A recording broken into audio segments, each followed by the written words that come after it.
Call this meeting to order at 6 p.m. on February 10th. I'll first start with the roll call. Please say here or present if you're here. Adagarla. Idvate. Anderson. Bender. Booma. Emery. Fahim. Goff. Gonzalez. Hanyang. Hayes. Klaptauskas. Lewis. Lona. Ludwig. Here. Mass. Pfeiffer. Rinchi. Schulte. Springer. Stenzel. Stevens. Weathers. Young. Zastro. Idvate. Booma. Lewis. Stenzel. Thank you. We have quorum. Speaker will now lead us in the Pledge of Allegiance. I pledge allegiance to the flag of the United States of America and to the republic for which it stands, one nation, under God, indivisible, with liberty and justice for all. We have no program for the evening, so we'll go straight to open forum. Open forum is a period for discussion relevant to the student body. If you have something to say during open forum, please approach the lectern. State your name and the college of your primary major. Okay. Seeing none, we'll move into adopting the agenda. Are there any amendments to tonight's agenda? Speaker Ludwig. I move to add 2020-3-081 SG, seating a new clerk, to the top of special orders. Okay, there's been a motion to add 2020-3-081 SG, seeing a new Senate clerk, to the top of new business. Is that, or special orders? Special orders. There's been a top. Is there a second? Is there any objection to adding the bill to the agenda? Seeing none, the bill has been added. Okay. Speaker Ludwig. I move to add 2020-3-082 SG, seating an at-large, to the Finance Committee, below 81 SG. So second in special orders. Okay, there's been a motion to add 2020-3-082 SG, seating an at-large to Finance Committee, below 081. There was a second. Is there any objection? Then seeing none, has been added to the agenda. Speaker Ludwig. I yield. Senator Zastro. Motion to postpone indefinitely 2020-3-051F St. Jude line item transfer. Okay. There's been a motion to postpone indefinitely St. Jude line item transfer 2020-3-051F. Second. There was a second. Is there any objection to the postponement of this bill? Then seeing none, the bill has been postponed indefinitely. Motion to add Senator Advait to the roll. There's been a motion to add Senator Advait to the roll. Is there any objection? And without objection, the senator has been added to the roll. I yield. Move to adopt tonight's agenda. There's been a motion to adopt and a second. Is there any objection? Seeing none, the agenda has been adopted. We'll move on to approval of the minutes from last week. Are there any amendments or corrections to last week's minutes? There's been a motion to adopt and a second. Is there any objection? Then seeing no objection, the minutes have been approved. Before we move on any further, I'll ask that if you are near a microphone and don't have one, to just get up and grab it from a spot next to you so that we can avoid the passing of the mics. I think we have enough out for everybody if we make good use of them. So thank you. We'll now move on to committee reports. Within committee reports, first we have rules with Speaker Ludwig. Okay, rules met on Monday. We saw the Iowa Judicial Code of Conduct update. We sent that favorably. We saw the authority statements in student government. We also sent that one favorably with some amendments. And then we also saw the bill improving communication with Election Commission, which Senator Zastro, I believe, contacted you all about. And he plans to waive first read. We also sent that one favorably. Are there any questions for Speaker Ludwig? Okay, then we'll move on to Finance Committee with Finance Director Class.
Are there any questions for Finance Director Class? We'll go to PR with PR Director Olson. Hi, everyone. So, Women's Week updates. All of you have probably received an email regarding tabling, so make sure you sign up for that. It will be really fun, so it won't be too boring, I hope. So, please sign up for that, along with tabling just in general. Always have to remind about that for our outreach purposes. Jacob Kahn made an awesome landing page for the Women's Week site, so make sure to check that out. Yeah. And so make sure to check that out on the Iowa State Student Government site. It's under Eliana if you just look for her picture in the corner, but it shouldn't be too hard to find. We also have our schedule and all of our speakers confirmed finally. We were just waiting on one more, and then our graphics are almost finished. We're just making the final touches on those, and then everyone should be seeing those soon. In addition to that, we are working with our PR committee to bring a food truck for the Election Commission in order to raise awareness about voting. So we are excited to work with IRHA and also different departments on that, and we'll keep you updated. Sorority and Fraternity outreach, we're planning some meetings within the next coming weeks about access, to work with access on the Women's Week donation drive to help some people in need in the community. Along with that, we also have a survey meeting with Matthew Pastelli. Some people emailed me regarding the campus climate survey that some of the other members of cabinet and I have been working on, so that will be coming up very soon. We're working on just making sure that all of our information is finalized and looks good, and then checking with research departments to make sure that we lay that out correctly before we start looking at our kind of action plan for that. And yeah, other than tabling and signing up for that, I hope you guys have a good Valentine's Day coming up. So any questions for Director Olson or PR Committee? See none, we'll go to Diversity and Inclusion Committee with President Fritz. Yeah, so Lauren just wanted me to pass on that she has a final professional and career prep week event going on tomorrow at 3 o'clock. Additionally, all of those sessions she has been recording, and those will be uploaded to SciBox in case there are any students who weren't able to attend those when they were happening live. Additionally, they're making really good progress on with campus partners on the gender neutral bathroom project, and they're planning on having another diversity roundtable here soon. So that's all from her. Are there any questions about Diversity and Inclusion Committee? Then we'll go to Student Initiatives with Senator Debate. Hello, everybody. Another week, another Student Initiatives meeting. Today, we had a presentation from the Election Commission's Dawson Schmidt about running for elections. And yeah, if any of you want to run for elections, please do. We also said hello to a potential new member, and I think we are going to have a new member added just for technical reasons. We will be having the bill coming up 2 weeks from now because that's what works best for them. Until then, they're going to be working with us as if they are effectively a member, which is really cool. Ongoing project updates, the student counseling services meeting. We're working to get a joint meeting set up with Director Young from the Health and Wellness Committee that's within the Student Government Executive. Give a Swipe is going great, and if you have the time, there's still, I think, 2 slots open tomorrow. All on Friday are filled, but if you have some time, tomorrow you could totally table. And like I said again, there is a free meal benefit if you do that. And yes, if you have friends that have meal swipes or dining dollars, or you have those yourself, please send them the link or use the link to donate directly. The campus safety walk, we do have the student safety board, the ICPD student board. I'm forgetting what the official name is. The meeting's next Tuesday, I believe, and yeah, I'll have a chance to bring that up. Also working with FB&M to get the safety walk off the ground, hopefully sometime in March. That's about all. If you have any questions, I'd be happy to take them. But before that, our wonderful advisor, Sophia Sarver, was at the meeting, and I'm sure they have something to say, so I'm going to call on them right now.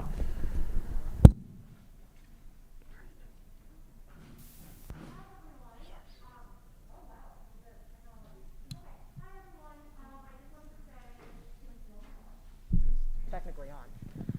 I'm going to hand you that one. Hello. Oh, wow. Okay, now we're getting somewhere. Hi, everybody. Yes, as Senator Evate said, I was at the SI committee, and I let them know that I am now also advising the Election Commission, and so you guys were the last group for me to tell that to.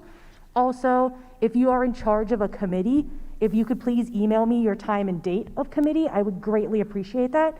If you ever need me, please let me know. My email, I will be happy to give it to any of you, and if you want to chat about student government initiatives, projects, ideas, I'm always here for you. So please let me know, and I hope you all have a good night. Yeah, thank you.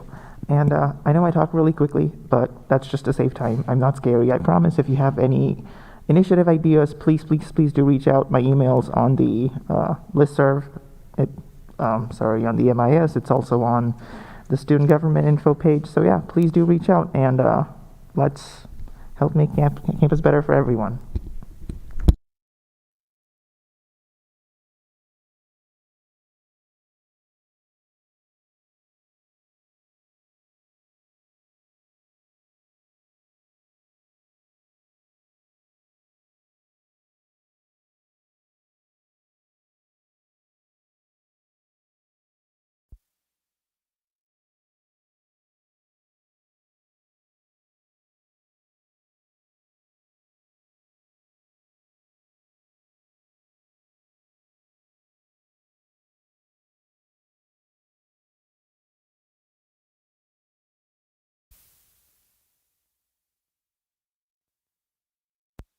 Are there any questions for Civic Engagement Committee? Senator Debate. I was curious as to what the collaboration with the Ames Public Library is, because that sounds really cool. Yeah, so this was mostly my idea. It's this whole idea that I like to read, and I went into Parks Library trying to check out a book for pleasure reading, and there are essentially none. And the Ames Public Library is a really great resource for a lot of on-campus students that we don't ever quite utilize. So it's more about promoting awareness of that organization and also making sure that it sort of leads into our bigger initiative of getting students in Ames involved in Ames. Oh, I have to agree. That sounds really cool. Thank you. Are there any further questions for Civic Engagement Committee? Seeing none, we'll go to comments from the executive branch with President Fritz.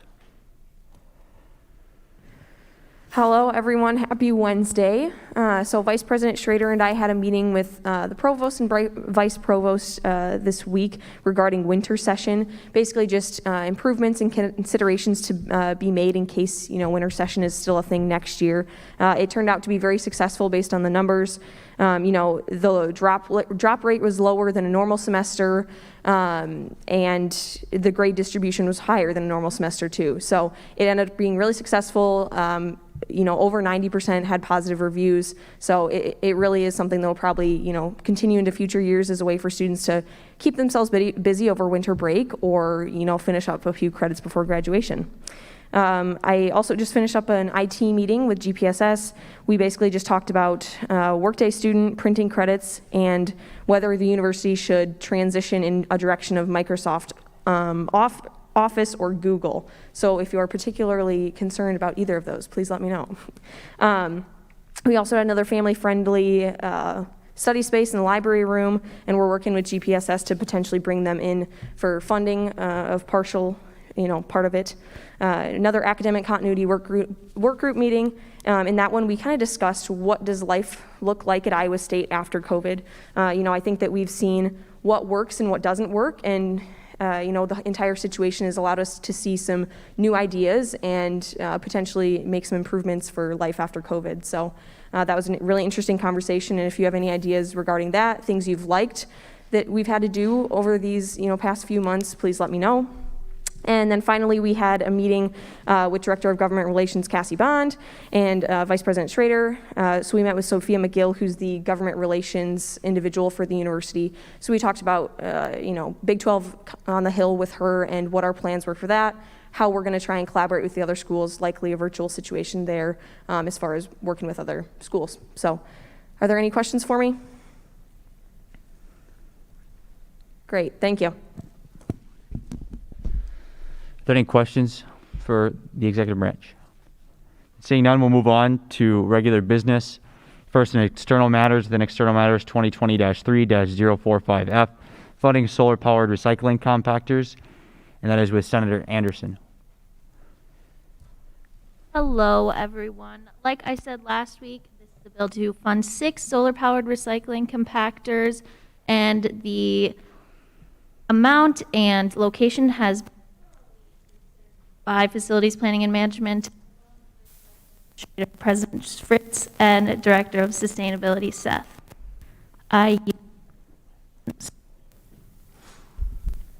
Sorry, did you yield for questions? Yeah, Okay, sorry. So we'll go into the general debate period for the bill. If you have a comment or question for the bill or point of debate, please raise your placard. Senator Zastro. I think that this is really cool. These compactors are things that we've seen around campus for a long time. And of course, all the green ones on campus are the ones that are for trash, but there are a lot fewer blue ones, which are for recycling. And I think that this initiative will help us continue to be sustainable as a campus and to keep campus clean. It's also cost efficient too, because since they do compact, you don't have to go out as often to pick them up. I would like to recommend the Finance Committee amendment. Senator Zastro has moved the Finance Committee amendment. Is there any objection to consideration of the amendment?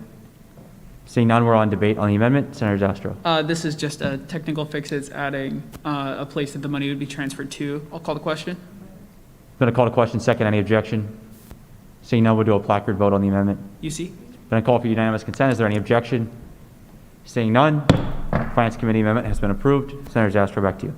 One other thing, normally stuff like this would come through the Green Initiatives Fund, but that only has $15,000 in it. Obviously, this project is asking for more, so that's why it's coming through special projects. I think this is a really great bill, a really great project, and I really appreciate the people who worked on it to get this through. I yield. Senator Han Young. I think since we have our Director of Sustainability, Seth, with us, would you like to explain the purpose of this project as well as the reasoning behind the 6 locations that you chose? Can everybody hear me okay? Closer to my mouth? Is that better? Okay, cool, thank you. So I guess the basis of this project kind of comes with the idea that this is something that President Fritz and Vice President Schroeder have been interested in for a while. And so we had some conversations with Facilities Planning and Management about, how can we help support sustainability efforts on campus, specifically with regards to like waste management. And one of the things that kind of came out of that and that we were interested in looking into was, as the title of this bill mentions, is buying more solar-powered recycling compactors. And my reasoning for that, and I think, FP&M's reasoning for that, is that we have been, working on improving our recycling, specifically, I think a lot of the time within buildings on campus. So like, a few years back, I think this was my freshman year, so like 2 years ago, they started doing single stream recycling in Maple Willow Larch and doing like in-room recycling instead of like floor recycling. And so, there's been projects that have happened over the past few years with regards to in-building recycling. And I think that, it's also important to consider outdoor recycling as an option. And so one of the things that FP&M told us when we were talking to them about this is that they have currently 121 solar-powered trash compactors, which are like the green bins that you see when you walk around outside. And we currently have 6 solar-powered recycling compactors. So that's a big difference. And so access to recycling outdoors is much more limited than our trash options. And I know that there's a lot of students on campus who want to recycle, and funding these compactors gives them the ability to recycle. And to Senator Han Young's question about why we specifically picked these 6 locations, FP&M, they did, I guess, kind of like a study, and the results are kind of what is on this bill, but they did a study of kind of seeing, okay, well, where would the best locations on campus be to put these solar-powered recycling compactors? Because if we're going to spend, $36,000, which is a lot of money, I will say, on these compactors, we want to get the most use out of them that we can. And so the 6 areas that are identified on this bill are the areas that FP&M gave us that tend to have more foot traffic. So these are areas that people, will be in. People are moving around in these areas, like the transit hub, which is over by Jack Trice. People are coming on the buses and on the go in those areas. And so we thought that those areas would benefit the most from having those recycling compactors there and giving more people the option to recycle, if they're on the go. And let's say that they're outside. It would just open up that option for people who want to be engaged with recycling on campus. Hope that Awesome. answers your question. Yeah, it does. Thank you so much. I yield. Hi. Hi, this looks like a great bill.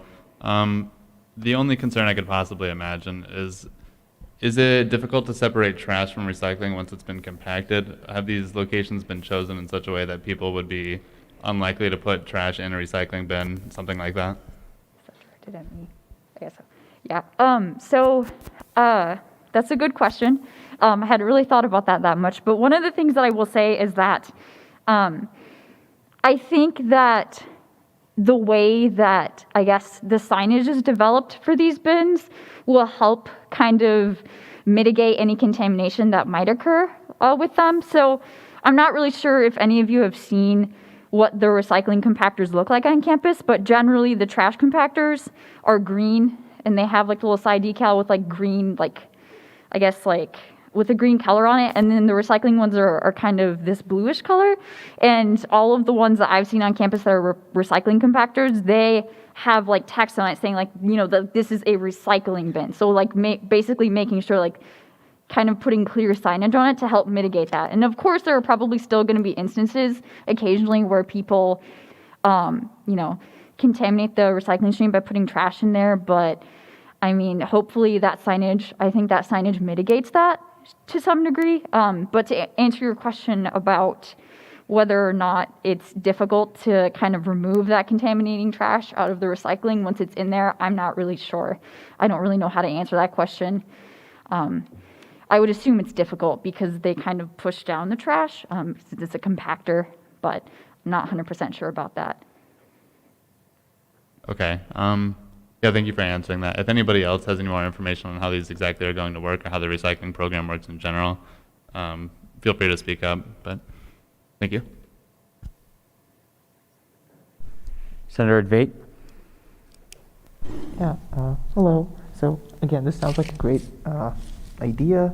I guess I was just wondering, with the locations, I was looking at the list, and it seems to me that nearly all of those seem primarily intended as a mobile sort of recycling situation. So I'm just wondering, again, I know that FP&M came up with this list, but if you could perhaps had any information as to why perhaps the apartment communities, residence communities were sort of left off the list. Yeah, I can't speak, I guess, too much to that because, as I mentioned earlier, this was what FP&M gave us. Mm-hmm. And this is the locations that they've identified where they would like them to be placed. But I guess to maybe kind of give you what I think my idea of their reasoning here is, I think it's really catering to those spots on campus where, people are either on the go. So maybe, when you're on the bus, maybe you have to-go containers of food or something that you want to recycle, or, those locations on campus that maybe aren't necessarily as close to buildings. And I could see some reasoning behind, maybe not having as many of them around apartments, because generally in those areas, a lot of people might be going inside where there would theoretically be recycling available in building. Mm-hmm. So that would be my, I guess, idea of their reasoning there. But again, I cannot speak for FP&M expressly on that. Sounds good. And another thing, so actually I believe it was you I learned this from, when you're throwing away cans and stuff, you're supposed to wash them or what have you. And considering that these are mobile stations, do you know how that's going to work? Yeah, I don't really know how that would work, but yeah, you're generally supposed to wash out your containers before you recycle them. Right. So I'm not entirely certain how that would work, considering that they're more on the go. Mm-hmm. That's a good question, and maybe something that we could look into asking facilities planning and management about. for further information. Sounds good, thank you. And just in closing, I don't know if FPNM has a big standing budget or what have you. I was just wondering if you came up with the idea, if PNM came up with the idea. I guess I'm just wondering why, why we're funding it. Maybe it's, not coming to FPNM, just out of curiosity. If you could speak to that. Yeah, obviously. so I think part of the reason why we decided to fund it is like I mentioned earlier, this was definitely something that, President Fritz and Vice President Schroeder were interested in working on, and also something that FPNM wanted to do as well. And additionally, I was interested in it as well as soon as I heard about it. But I think one of the reasons why, we kind of decided to fund this ourselves is actually two of the 6 recycling compactors that are currently on campus, student government actually funded those. So we purchased 2 of these recycling compactors in 2013.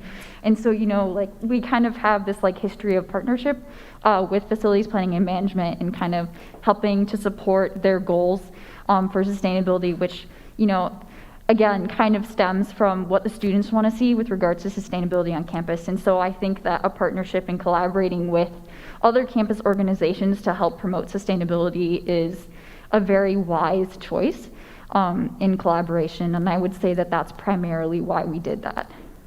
Absolutely, just curious. Thank you so much. Yield. Senator Hayes. Yeah, I'm going to yield my time to President Fritz. Thank you. So yeah, to answer some of the questions too, that Jen has already kind of touched upon, this is something that students just generally want to see. Students want to recycle, they want to be eco-friendly, and this is just a way for us to help provide that service to them. And it's a very practical way as well. I think this is one of the easiest ways that we can lessen Iowa State's carbon footprint while doing it at a very cost-effective rate. Additionally, these things do really save us money in the end. They pay dividends over the years. So in 2008, it looked like FPNM spent $35,000 to pick up trash from campus. 6 years later, after having solar compactors, it was close to $19,000. So, just right there, they saved $16,000. So these things will pay for themselves over the course of the years. The original compactors have been there for 13 years. They've already paid for themselves. So, they're going to last longer than this, and we're going to get our money back out of it by less that we have to pay people to pick up trash. Additionally, to answer Advait's question, they picked these locations because they were the trash bins that filled up first, the ones that filled up most quickly. They wanted us to get the most bang for our buck with these, and so they chose the ones that would be most utilized and would collect the most recycling. And finally, this is something that students are able to interact with every day. These will last for years and years, and the impact on campus will, every student walks by these every day if they're going to class. So it's just something that it's really effective. Students want to see it, and it's, very intelligent on the financial side. So I yield back to Senator Hayes. Senator Hayes yields. Senator Rinchie. Awesome. First, quick question, Vice President Schroeder. Can Julie talk during debate on this, with it being the bill that she's on? She can get time yielded to her. She does not have specific speaking privileges for this period. Perfect, thank you. And then to answer Senator Weather's question, all of the waste which is picked up in a multi-stream recycling system then goes on to a sorting facility. So yes, some of that recyclable material is lost because of contamination. However, it's already going through a sorting process where they have to differentiate the metal, plastic, paper, so there already is an effective sorting system going on. So there's not going to be like a total loss if something were to go in, say I threw my banana peel into this compactor. And the next thing is to see this as part of a more, a long-term, more multi-dimensional recycling plan, being that this is currently just a multi-stream recycling bin, that this is not the final product. In the future, I imagine that we will have more single stream recycling options, and people will be a little bit more conscious of those.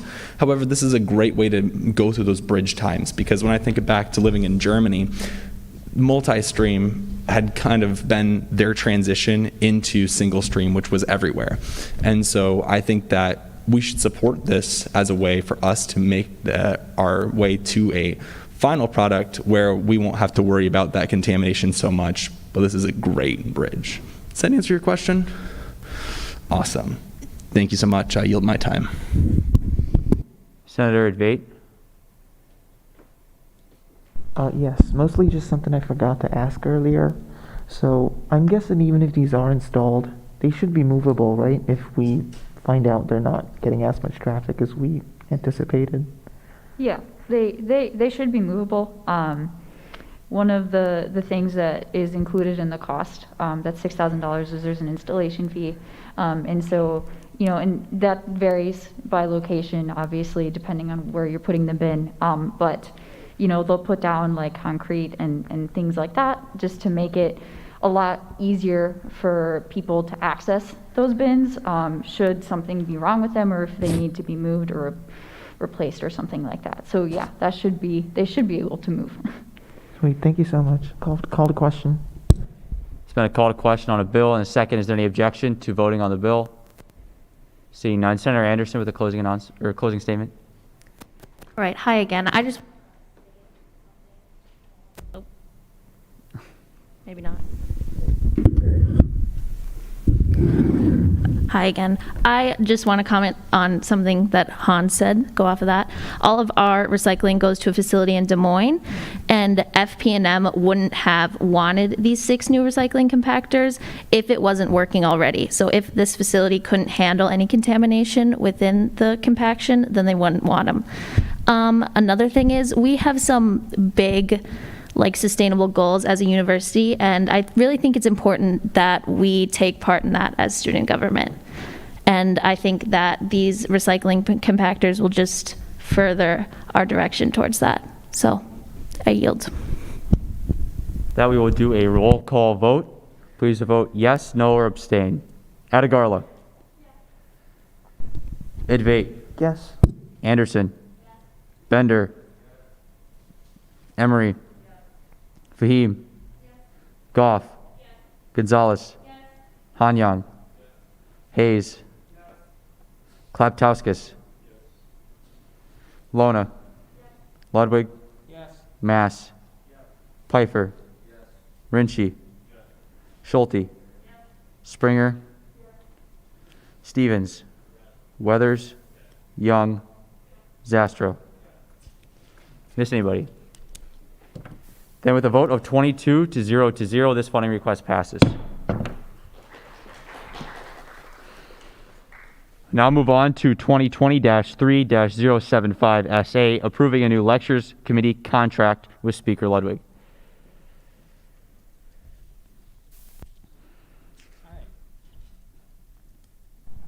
There we go. All right. Yeah, so the current contract that we have with the lectures committee is expiring at the end of this fiscal year. So Finance Director Class and President Fritz worked with the lectures director to negotiate a new contract. I will let our director talk about what the lectures program does, and yeah. Can you hear me? Perfect. My name is Amanda Knief. I am the director of the lectures program. I'm in my 3rd year doing that, and COVID has been a bit of a challenge, but it's been a really exciting year. We bring in quite a range of speakers, big name, small name, for niche groups on campus, and we work with a lot of different units. This year, we had about a dozen events in the fall, and we're going to have closer to 3 dozen this spring. We're bringing Edward Snowden in to do a virtual talk. We just had Isabel Wilkerson, who's the best-selling author of Caste, The Origin of Our Discontents. We also had a award-winning economist come in a couple weeks ago. We've had really good turnout for these talks, 300 and 500 people respectively. So we're looking forward to next fall when we can get back to in-person. That's the plan. Everything that we're working on right now also has a virtual backup in case things go wrong. I'd be happy to take any questions if that's allowed. Yep. Thank you, Amanda. I currently serve on the committee. I'm a co-chair. Senator Advait is also a co-chair, and I know that there's a couple other members of the committee who are members of the Senate. If there are any questions, I'm sure Amanda or any of us would be happy to answer them. So I will yield for debate. Moving to the general debate period of the bill. Senator Lona. Hi. So you came into Finance Committee yesterday, and I know we had touched on it a little bit, but could you explain? I know there was a concern with the amount of surplus that's left with every fiscal year. Could you talk about, how much money isn't accounted for within the budget? Sure. Generally, our your fiscal year that you give us money for, as long as the universities, it goes from July 1st to June 30th. And so when you all come back from summer break for the fall, there's a lot of auditing and procedures that the funding has to go through. So we don't often get the funding until the end of September, sometimes beginning of October. This year there were more complications because of COVID, and we didn't get it till November. Because of that, it had been the habit of my predecessor, and something she advised me and I continue to do, is to hold back some of the funding that we have from this fiscal year so that we have bills to pay for next fiscal year. So we try to keep between 15 and 30,000. It just kind of depends on what the final number is. And also, by the time March rolls around, we usually know a couple of the big names we're going to have in the fall. So we're able to kind of estimate what we're going to need in the first couple months. Last year was really unusual because we had COVID. We canceled most of our spring events. And that left us with a very unusual, very high surplus of $90,000. So what we're planning to do, the committee has also indicated, and they just reiterated this last Tuesday, was that even though we have a very healthy budget, we can't always bring in a really big name speaker every year, like somebody who costs a lot of money, because we just don't have enough to then fund all the other very valuable, but maybe not as high profile speakers. And so what we're also going to be looking at is targeting a big name and then looking at holding back a little bit of money to build that up so that we don't bankrupt one year just to get one huge speaker. So this year we have this extra money, and when I met with your finance director, we discussed the fact that I understand as a member of the university community that budgets are tight and that enrollment is forecast to go down, and that we could use this $90,000 to help mitigate some of the costs for the next few years. And so we agreed to take a discount or to take a less amount in the contract. One of the things we do have to look at, though, is even though our costs have been pretty good for this year because we don't have any travel, we don't have any MU expenses, everything is going to get more expensive when we go back to in-person. Memorial Union has indicated they're going to start charging us more for our rooms, for the AV, for setup. And that's very legit because in order for them to improve the facilities and keep up with technology, they have to have revenue. And lectures is a huge source of revenue for them. So I'm trying to factor and balance several different factors. The costs that are going to go up, speakers are getting more expensive, the desire from the committee to have a bigger name at least once a year, and also recognize that budgets are tight. We don't get as much support from our on-campus units. That's something that we've always tried to do. This year I've gotten a lot of, we just don't have the funding. So lectures is going it alone more. So that's what we're doing. That's where we're at. Happy to answer any other more detailed questions about that. Oh, okay. Thank you so much. And just as another clarification question, so that surplus of money, does it get redirected back to student government, or does it get redirected back to within the budget of lectures? In the contract, it specifically says that we get to carry it over. Okay. And let me be clear, this is abnormal. We canceled 20 events last spring, and that's why we had so much. Normally, it wouldn't be more than like $20,000. But we do that intentionally so that we can pay the bills at the beginning of the fiscal year when we haven't received our allotment from y'all quite yet. Yeah. Thank you so much. And, initially, this is just for all the rest of the senators, I was initially really concerned with this contract. But, thinking about it and having you come in as well, I would want lectures within the next 3 years, that budget to remain certain for the next 3 fiscal years to come, just because I wouldn't want to lower the quality of lectures because they are doing, such a great job given the circumstances that we're in now. So, I would support this contract. Finance Director Class.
Senator Hong.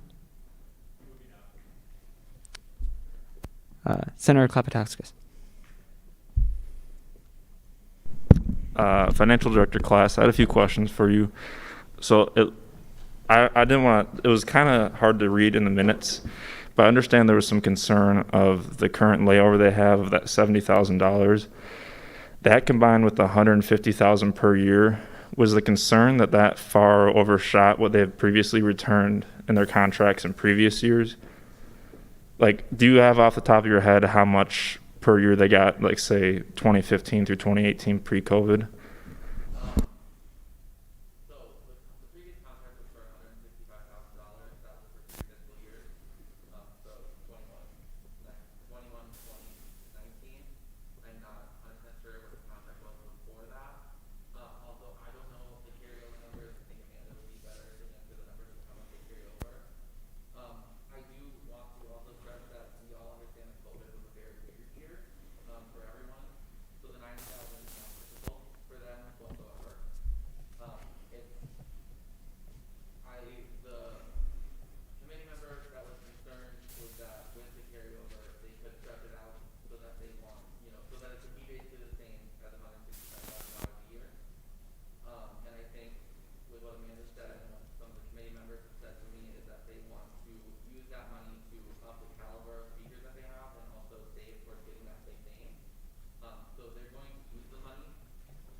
Thank you.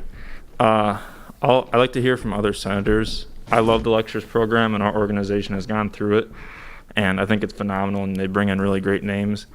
I'm just concerned with the state of enrollment and financial status here at StuGov and for students that putting, I don't know, like a 60 or 70,000 kind of pillow on top of that could be used for areas that have more of a direct correlation to students. I definitely don't want to cut the budget to lectures in any sense or form, but I definitely think there are other areas that more desperately need the funding and could have a bigger impact.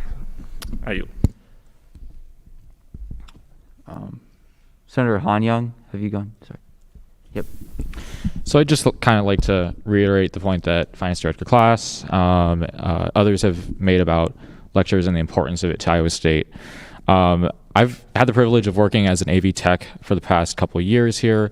So one of our common event programs is actually lectures. And so the first 2 years of my job, I feel like I would get to attend a lecture about every single week. And I would get to work with Amanda a lot. Amanda is the hardest working person possibly at Iowa State. I've seen her running everywhere, trying to get speakers coordinated, trying to get tech coordinated, trying to get volunteers coordinated. She does everything. And the fact that she came into here tonight prepared to answer your questions specifically about finances, about this surplus, and was transparent and open and honest with us shows a lot of commitment back to this university and addressing our financial problems with the pandemic. I think that we all have some form of surplus on our books from overestimating the amount of events that we've had. You know, our special projects account this year has been a lot greater than in years past, so I think we can find some understanding about a surplus there. I think Amanda's saying that she wants to increase the quality of speakers rather than being conservative and cutting back on that is a really great thing, especially as we get back to quote unquote normal next year, but a lot of what that quote unquote normal is trying to regain some of that hype and excitement for your in-person events. And lectures, if you say to a student, I want to go see a lecture on Thursday night, most people are going to look at you with that kind of dead look in their eyes, like, I don't want to go to another class.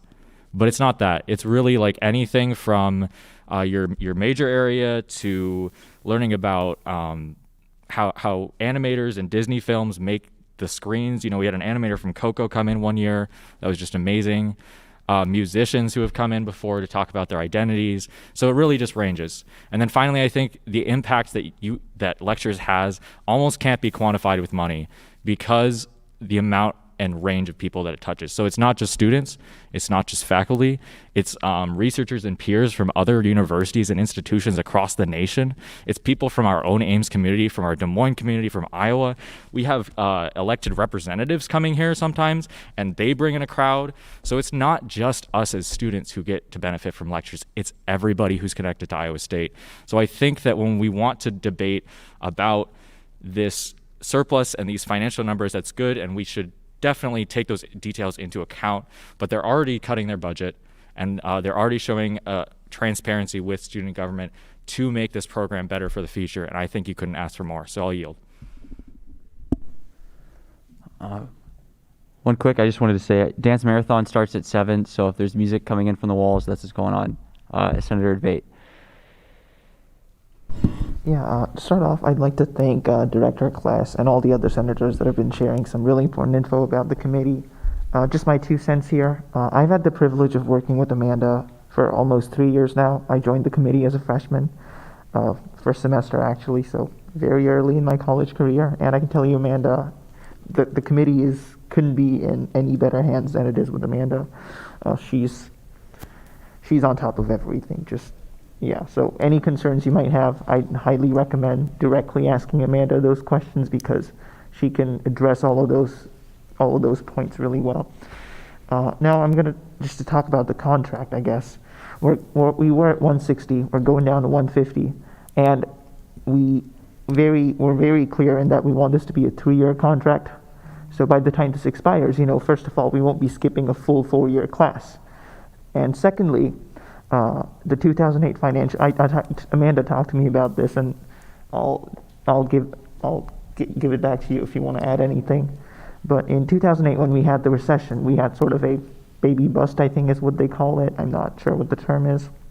But 18 years from then is going to be 2024, which is exactly when the contract expires. And we thought this was a really good idea, because we want to be responsible, sort of citizens at Iowa State.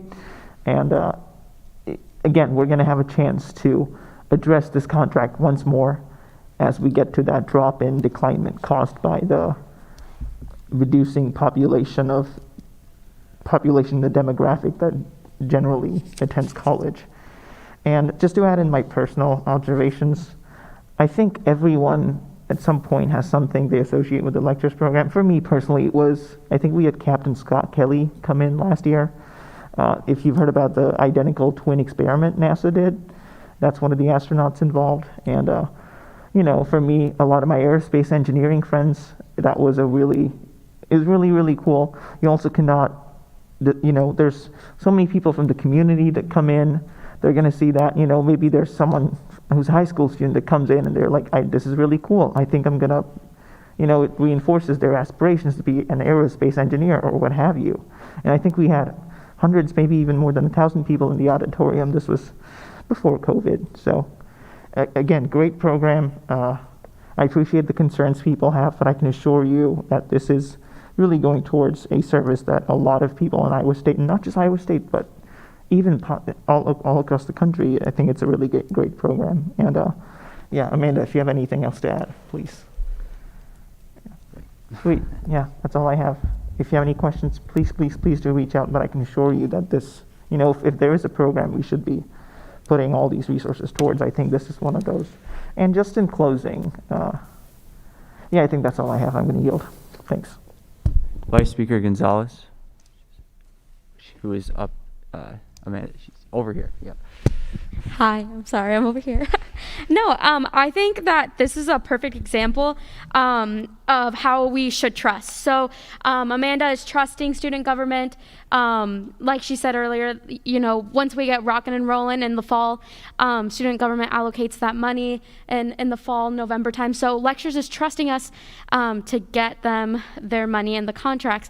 Finance director Class had to trust his predecessor and how to handle this contract. Amanda and finance director Class had to trust each other on working on this contract. And so I think this is a perfect example for like our body to hold on to that value and show that like we know that there's a surplus of this money, but it's going to be put to a good use. There's not to say that anyone has said that there's going to be like a malicious reason why they would keep the surplus, but just to know that like it's being put to a good use. It's being put towards students who are going to be coming in the next 3 years. I know seniors right now who just aren't having it. Like, they got their senior year taken away from them.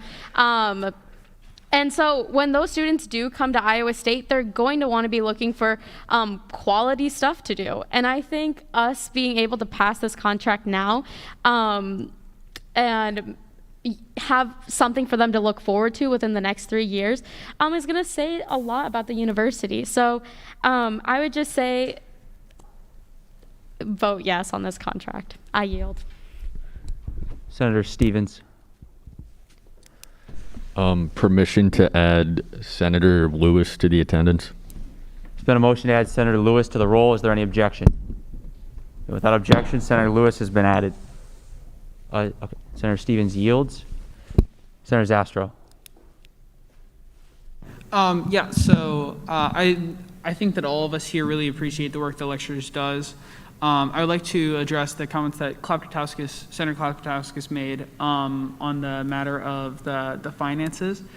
So I'll direct this as a question to Finance Director Class. If we do pass this contract of $150,000 per year, would this require, do you think that this would require an increase in the student fee? No, it would not. Thank you. I definitely agree that we need to be concerned about the money of students and where students' money is going. But considering that this is a $15,000 decrease from what we were spending last year on the contract per year, there are other places if we needed to take money out of the budget that we should be taking money out of before here. There are a few different clubs where we have line items that are $50,000, $75,000 to get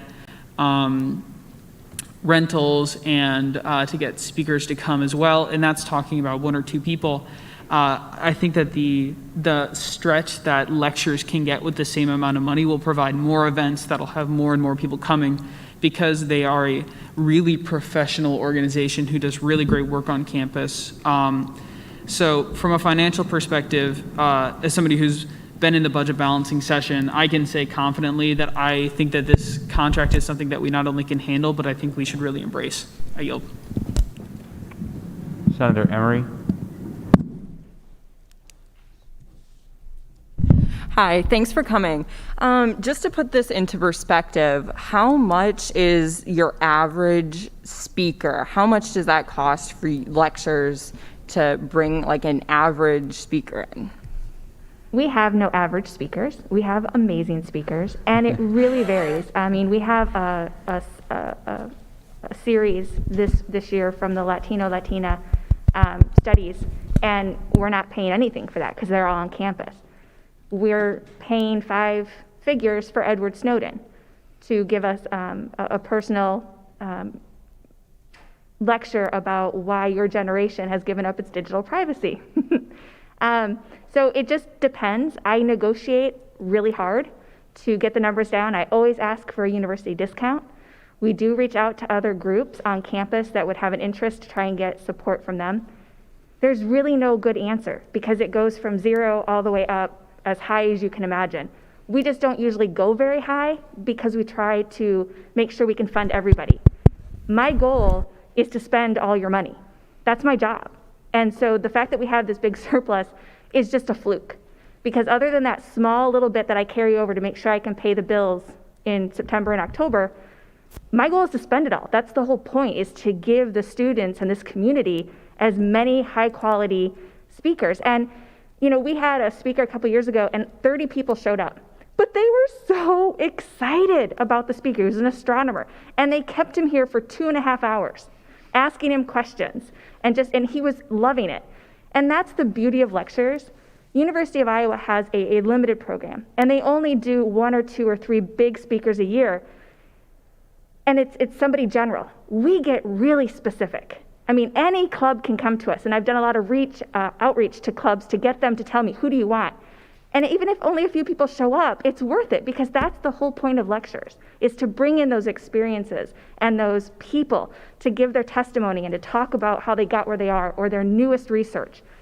It's just an amazing program. And I love and hate that I had that surplus, but I'm also excited because as we do gear up, we're going to need to excite people to get them to come, because it's been really easy just to watch it from home, you know? So being able to have a little extra money that this surplus will give us will allow me to get some bigger names that will really bring students and the community back to the campus and to enjoying being together again. The only thing that I am concerned about is the whole surplus thing, especially because we're at the 1-year anniversary of 2 weeks to flatten the curve. And so nobody really knows what's going to happen. So I'm just concerned about having, you know, maybe the same thing happen again in the fall, where it's like, oh, we're planning for all in-person events, and then it gets switched to virtual, and then boom, you have another $90,000 surplus.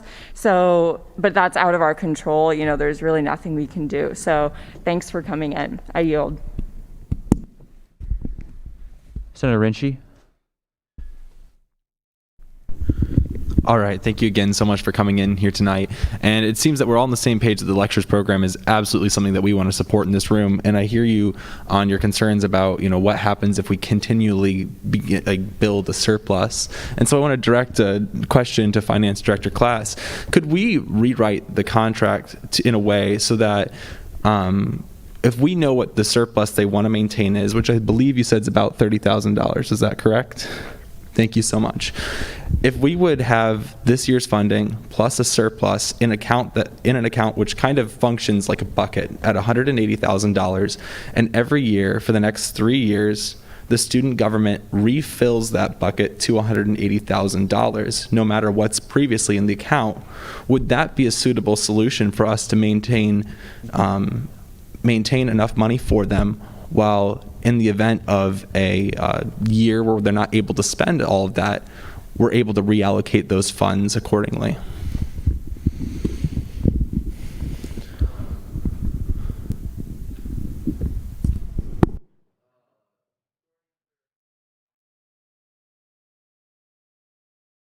You can't amend contracts on the floor, so you have to vote with how it is in front of you.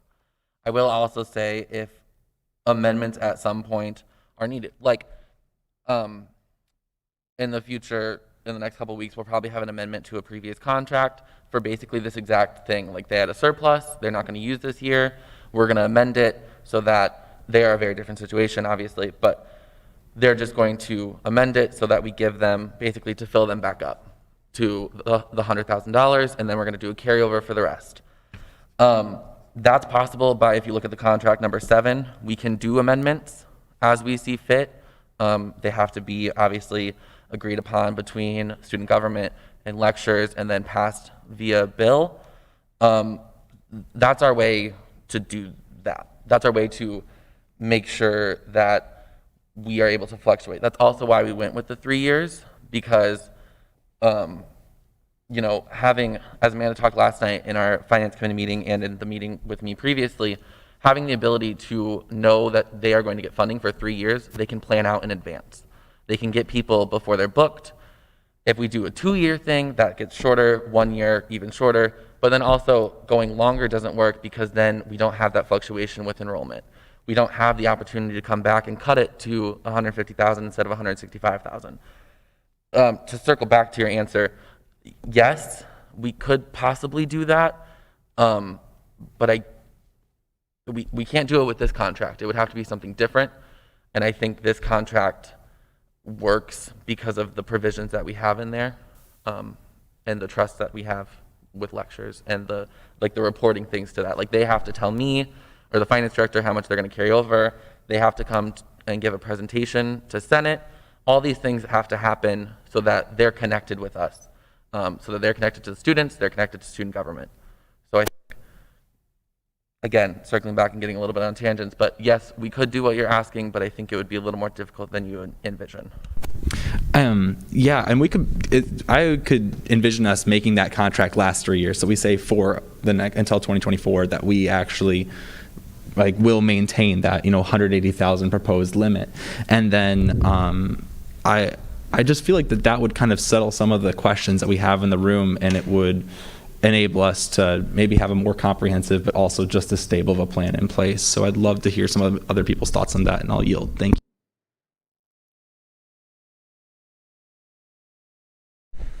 Senator Advait. Yeah, just to speak to the idea, I understand the concerns here, but really I think that would cut down on the flexibility the program has. And also, like Amanda said, we have no average speaker. But to get to the real reason I think this is a bad idea, it's because I think the concerns about the surplus, honestly, are a little overblown. We've never really had anything like this before. Even in student government, we had almost $1 million. $1 million of surplus. Correct me, anyone in finance, if I'm wrong. Last year, we haven't had that. It is $1 million, isn't it, Senator Zastro? Special projects is at 850,000, but it's required that we have at least 125,000 in there at all times. Wasn't it higher, because of COVID? I know it's lower now, but it was much higher previously, wasn't it? Yeah, Director Class. With the recycling bin bill, we have spent 65,000 in special projects. So if you do the math, it started at 915,000.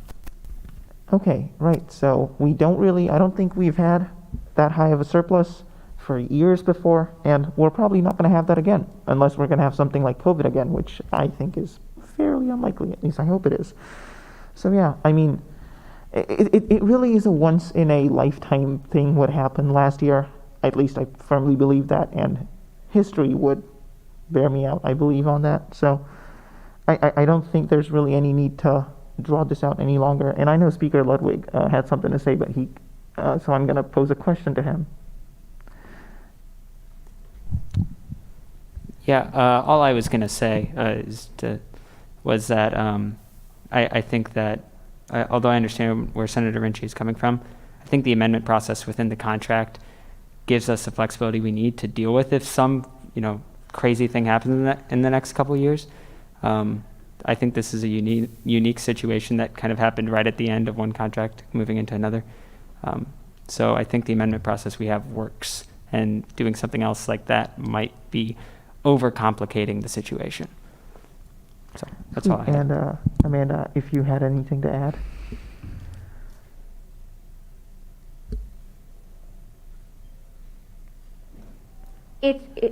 Obviously, it's your decision. I don't know that I completely understand the way the senator suggested the buckets, but one of the benefits of the 3-year contract is that I know exactly how much money I'm going to get every year, but I don't always know what I'm going to end up with at the end of the fiscal year. So that's why we do that slight carryover. But like I said, by late March, early April, we know usually the first 2 or 3 big speakers, and that lets me know how much I'm going to need. I could envision where if I've spent my 180 for the fiscal year and it gets delayed after July 1st, we wouldn't have the funding. And so I'm in the same position where I have to hold back money, and you all think that I'm not spending, but I am. It's just we have this line with the fiscal unit. It's a one-time thing. Like I said, my goal is to spend your money. That's what the university and y'all want is to spend it. This is a one-time thing. It will never be this high again. Someone mentioned, what if we do COVID? What if things don't get back to normal? Well, the great thing is that I've been looking at other speakers. There are some international speakers that we would never be able to get because it's just too expensive to bring them. There are people I'm looking at for next fall who are going to cost more money, But we have the money because we're not paying for travel and because they don't want to leave their country, but they're willing to do a virtual. So I'm looking at all the different options and all the possible scenarios to ensure that we're still getting high quality speakers, that we're getting people in, whether we're in person or whether we're virtual. The flexibility with the surplus is going to allow me to get bigger names either way. And I think that will be a real boon for the university and for the students.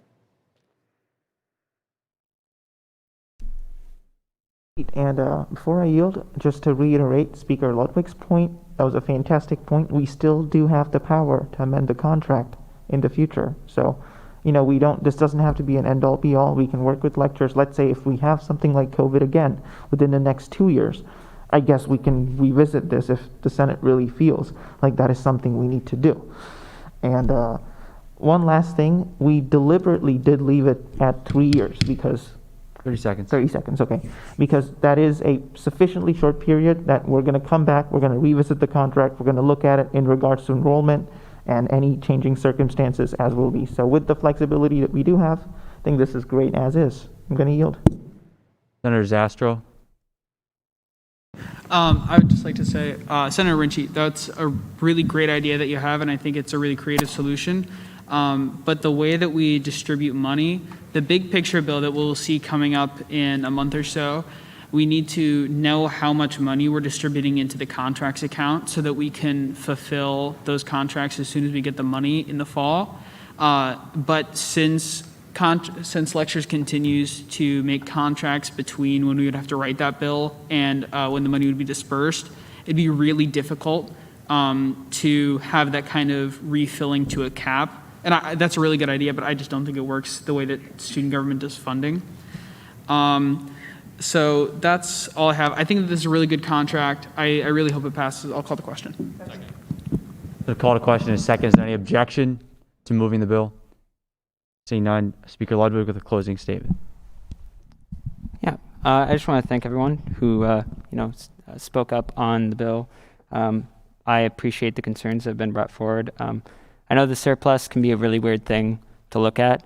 It really is, as Amanda has said a couple different times, just a matter of how our fiscal years work out here at Iowa State and when the money flows to and from the account over the lifetime of this contract. All of the money will eventually get used. It's not going to just end up sitting somewhere. It's not going to be wasted. The only reason that money needs to be held to the fall is because we don't give them the next round of money until, the middle of the fall. So all of this money gets used. And just overall, lectures and the program here that we have at Iowa State is such a unique service. We have a lot of events with a lot of student focus. As Director Knief said, we have a lot more events than a lot of other universities. A lot of other universities do maybe 1, 2, maybe 3 big names in a year. And we bring in, maybe a couple big people in every year, but we also do a lot of smaller events. We also do them with student focus.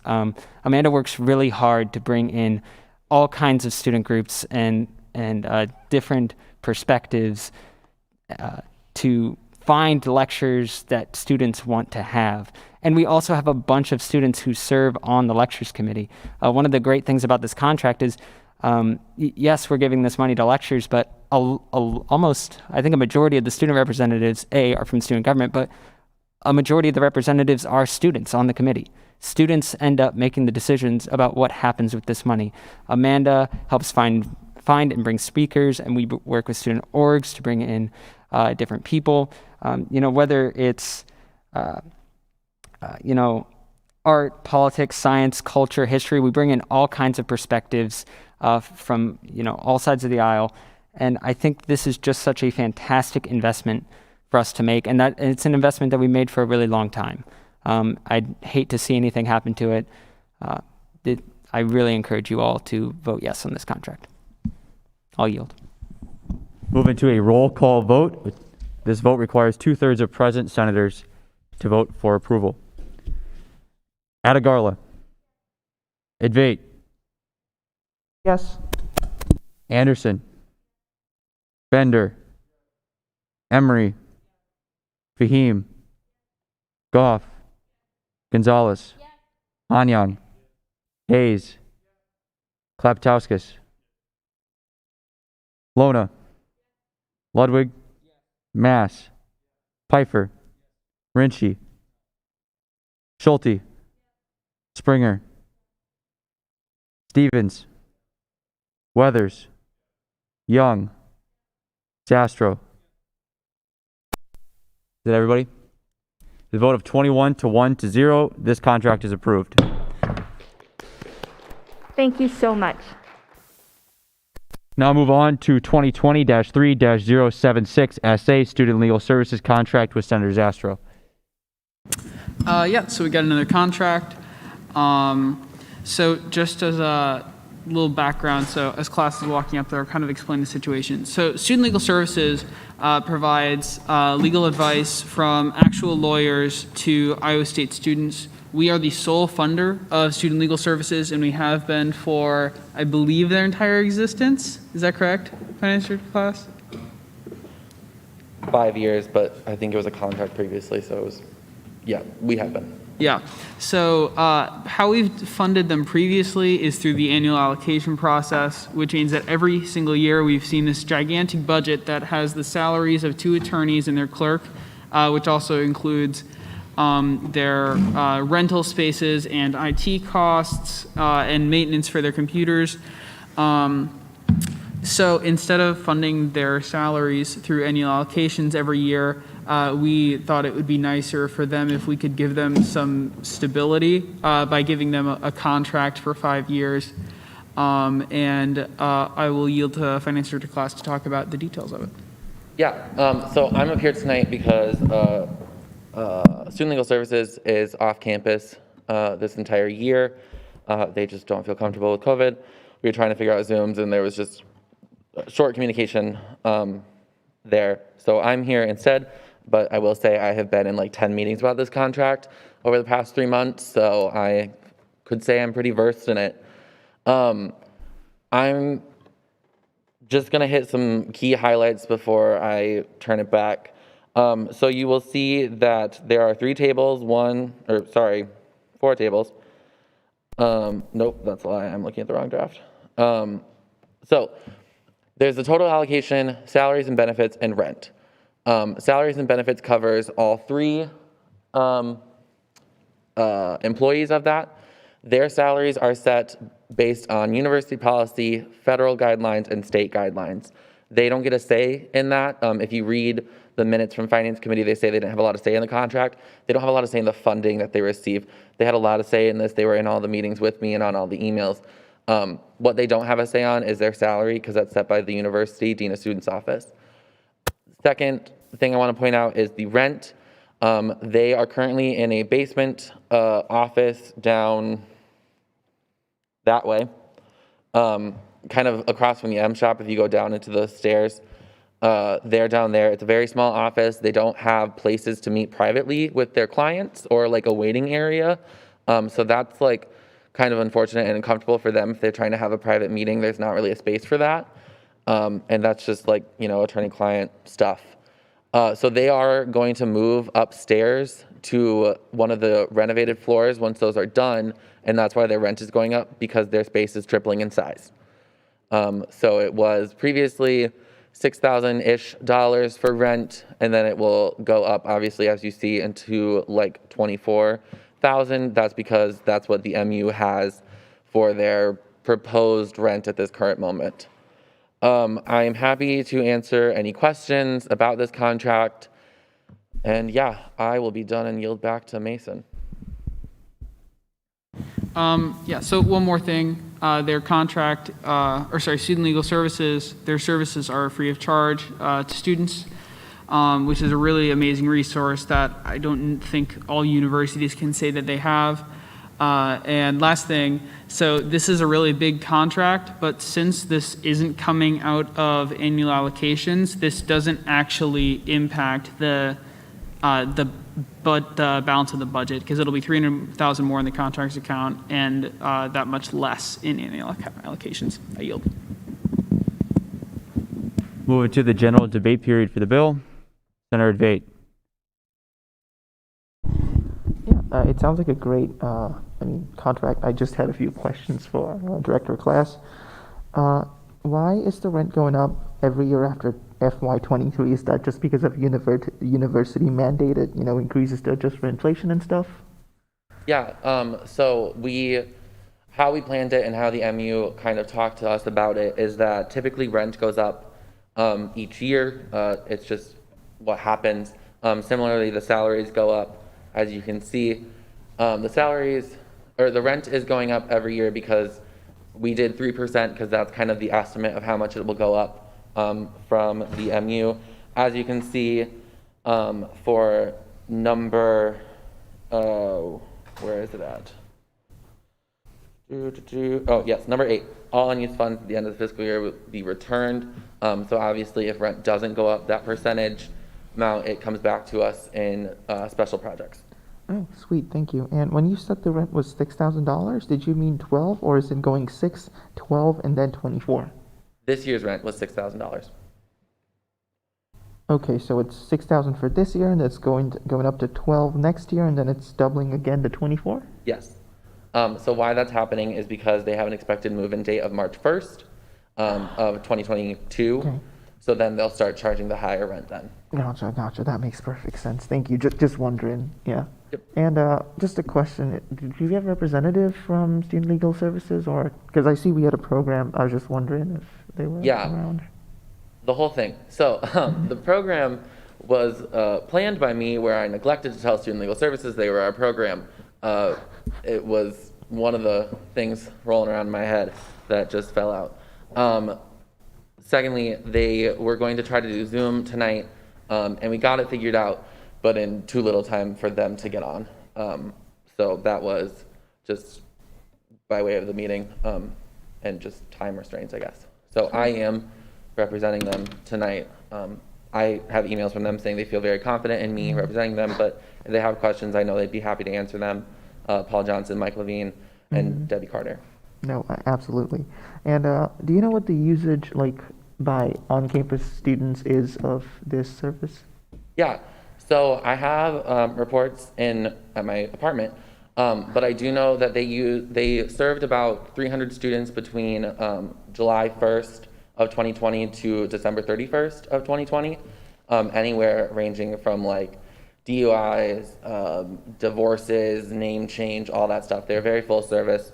And I think from January 1st of 2020 to June 30th of 2020, they served about a similar number, but a little less because of the pandemic. Just to speak personally, I think this is a really great program. I've actually been to Student Legal Services before. Wasn't anything major. Before you ask, it was a parking ticket, something really stupid like that, but it was wrongful, I think, and I didn't really like it. So they looked at the time limits, and they got me in the same day, even though they didn't have any appointments open. They were really nice. So I'm sure if people have more serious problems, they'd be willing to help out even more. So yeah, great idea. Also, we're just a bunch of kids in a room paying for actual adults and their salaries and stuff. So having a contract instead of it just going through annuals every year is, I think, a really, really, really good idea. So yeah, great contract. I'm going to yield, and I'm going to vote yes, obviously. Thank you, Director Class. Senator Lona. Hey, so I wanted to ask, how many people are actually employed through the Department of Student Legal Services? 3.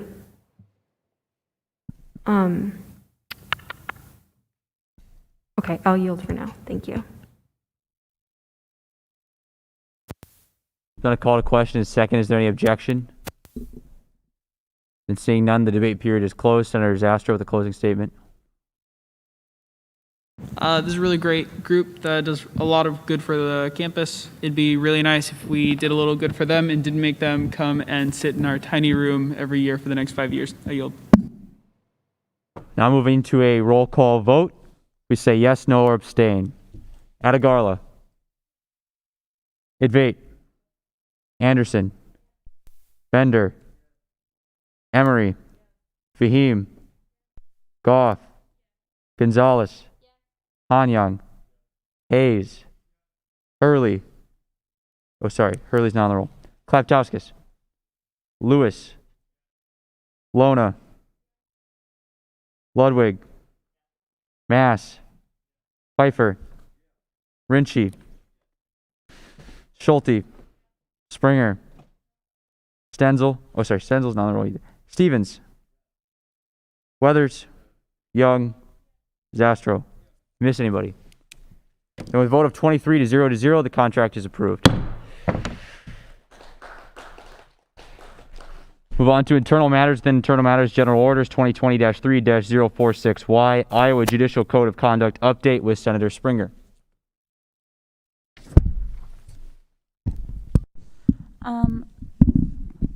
Sorry.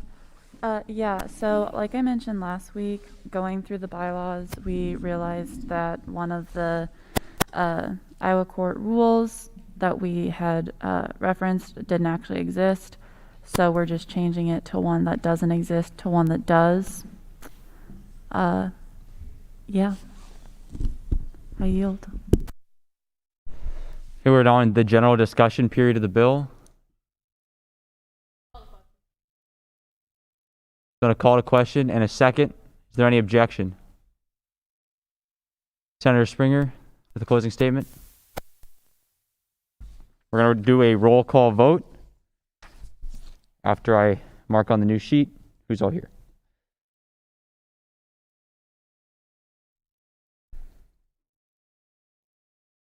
All right, please say yes, no, or abstain. Atagarla, Advait, Anderson, Bender, Emery, Fahim, Goff, Gonzalez, Hanyang, Hayes, Klaptauskas, Lewis, Lona, Ludwig, Mass, Pfeiffer, Rinchi, Schulte, Springer, Stevens, Weathers, Young, Zastro. Miss anybody? A vote of 23 to 0, the bylaw change is approved. Now move on to 2020-3-042Y, authority statements in student government. Senator Advait. Hello. Before I start, move to adopt Rules Committee amendments. Senator Advait has moved the Rules Committee amendments. Are there any objection to consideration? Great. So we're on debate on the amendments. Senator Advait. Yeah, so this is just, crossing our T's and dotting our I's. I think that's the phrase. Just some phrasing that was fixed. It really doesn't change anything about the bill. Fundamentally. Call the question. Going to call a question on the rules amendments in a second. Is there any objection to voting? Seeing none, we'll do a placard vote. QC. Call for unanimous consent. Is there any objection to approving the Rules Committee amendments by unanimous consent? Seeing none, the amendments have been approved. Senator Advait, back to you on your opening statement. All right, just to go through this fairly quickly, I got this idea from the actual U.S. Congress, and the idea is to have every action of the government point back to something in the documents that form the government, and make it point back to those. And basically, for every bill or StuGov document that comes through, it has to state exactly what gives that document the power to do what it says it wants to do through our Constitution, bylaws, founding documents, and so on. This really is something Rules Committee already does effectively. It's part of our job. And my idea behind this was just to make it more accessible, make student government more accessible, I guess, for new senators. So you can just look at a bill at the very top. If you look at this bill, there's an example of what it would look like. Just, give you an idea of where the bill is coming from, where the authority comes from, I guess. If some of you remember, I've actually spoken to many of you about this last semester, I believe. We pushed it to this semester because we didn't want to clog up last semester. And I know, I don't want to spend a lot of time on this. I certainly think student government shouldn't be an internally focused organization. External initiatives, I think, is one of the most important things we do. I just wanted to bring this out there, give the Senate a chance to vote on this. And I'm going to yield. I don't really get speaking privileges, so I'm going to, plan is to keep this short and yield for questions. Look at the discussion as it is. So. All right, we're into the general discussion period for the bill. Senator Zastro. So we talked about this in rules, and we sent it favorably, or at least I voted to send it favorably. I can't speak for the entire committee because, strictly speaking, if it passes, there won't be any bylaw conflicts or anything. But I don't think that this bill helps Senate or the student body or student government in a substantial way. I think it would give Rules Committee more to do. And that's not to say that I don't want more work to do, but I don't think it's useful work. It would make it so that Rules Committee would have to spend time finding the specific bylaws. They give Senate the power to do what it does. It would make it so, actually, this will be a question. So the idea was that the authority statements for bills that were passed by Senate would be added by Rules Committee, right? So would that mean that Rules Committee would have to see all bills, not just bylaw bills? It wouldn't be, I guess, it wouldn't be more of an official. Okay, so this would mostly impact bylaw bills, really, because for resolutions, you're going to have the same exact statement from the Constitution over and over again. So Rules Committee wouldn't really have to look at every single bill for that. What about finance legislation? That would also be referring back to a specific power the Senate has, so you wouldn't have to send every bill to Rules at all. Would members of the executive branch have to find things in the Constitution and the bylaws? No, and this is something I would expect the executive does already, making sure that their actions are consistent with the bylaws and the Constitution. I don't think Rules Committee should have to do that for them, and that is not what this bill does anyway. I think that most of us, most members of the executive branch also have a general understanding of the bylaws, what they do, what their purpose is, and the ability to go and find specific bylaws if need be. But I don't think most of us have those in front of us on the top of our heads. And I'm sure that it is something where over time that you would get more used to it. But I don't think that it's beneficial to cite what gives us the power when it also adds it makes it more difficult to write bills. Because unless it's a bylaw that's coming through Rules Committee, then you would need to be able to go through the bylaws to find what specifically, the bylaws in the Constitution, Articles of Cooperation, although that would be really rare, that gives us the authority. And I think that it would require a greater understanding of the bylaws just to write a bill to introduce it to Senate. I think that just citing what gives us the power to do something could be helpful internally, but I don't think it helps the student body in any way. So I think that we should approach this critically. That's my approach, at least. But I'd love to hear more comments from everyone else. I yield. Senator Han Young. So I have a few concerns about this. First of all, I think that kind of like what Evate was saying, there already is a procedure for this kind of through Rules Committee, and correct me if I'm wrong, but if there is something that already exists for the writing of this, I feel like this is a bit of busy work when drafting legislation. And specifically for people who are newer to student government, maybe aren't poli-sci majors, maybe are a little bit less familiar with the workings here, this is a barrier to entry for writing bills. And I also think that for the accessibility, I think there is a good reason for it. I think it does provide some transparency about the action taken in the bill. However, I do think it also provides a lot of noise to the legislation overall. And you don't get a lot of members of the student body and the general student public reading our specific bills. They hear about what legislation we pass through the daily and through our social media and through other things. That's why we have Senate recaps. That's why we have other things that help break down the language a little bit more. I don't think we want to add more legislative language to something that's intended to simplify our understanding or the general student body's understanding of student government. We want to break down those barriers a little bit more. I'll get to you in a second, Senator Evate, but I think that this is the right intentions, but the wrong approach to it. I'd like to hear more comments. I'll yield the rest of my time to Senator Evate. Sweet. Yeah, I just wanted to, I guess, Senator Han Young, it is your speaking privilege, but I just wanted to ask you, was your concern that students would have a harder time reading bills? I think it's a hat on the hat. I think the students don't read the bills in the first place, and if we want them to read the bills, we should put them in a format that's understandable for people who aren't in student government. Right, and just to address what you said, I do think for the student body, it is, the outreach stuff PR committee does, the Senate updates, and the daily, that's how bills reach them. This is really intended for Senate, so all of us in the room, we're pretty engaged. We really should be reading bills. And I think this is for us to be able to look at a bill and verify at a glance where exactly the bill's coming from, if that perhaps makes sense. And I don't think it would add clutter, noise to students because, like you said, students don't really read bills. They get it from the daily or the update. Okay, thank you. Since Senator Hanyan yielded the rest of his time to you, Senator Bates, since you have yielded, that will be the end of Senator Hanyan's speaking privilege. Vice Speaker Gonzalez. Yeah, so while I appreciate the intentions and modeling after our U.S. federal government, I would have to agree with the sentiments brought beforehand. I know as a freshman, when I joined student government, I was already kind of nervous and intimidated about writing any sort of bill, and having to reference bylaws would have discouraged me even further. And so we don't want to do that with new senators, especially. We have seen a high turnover rate for senators.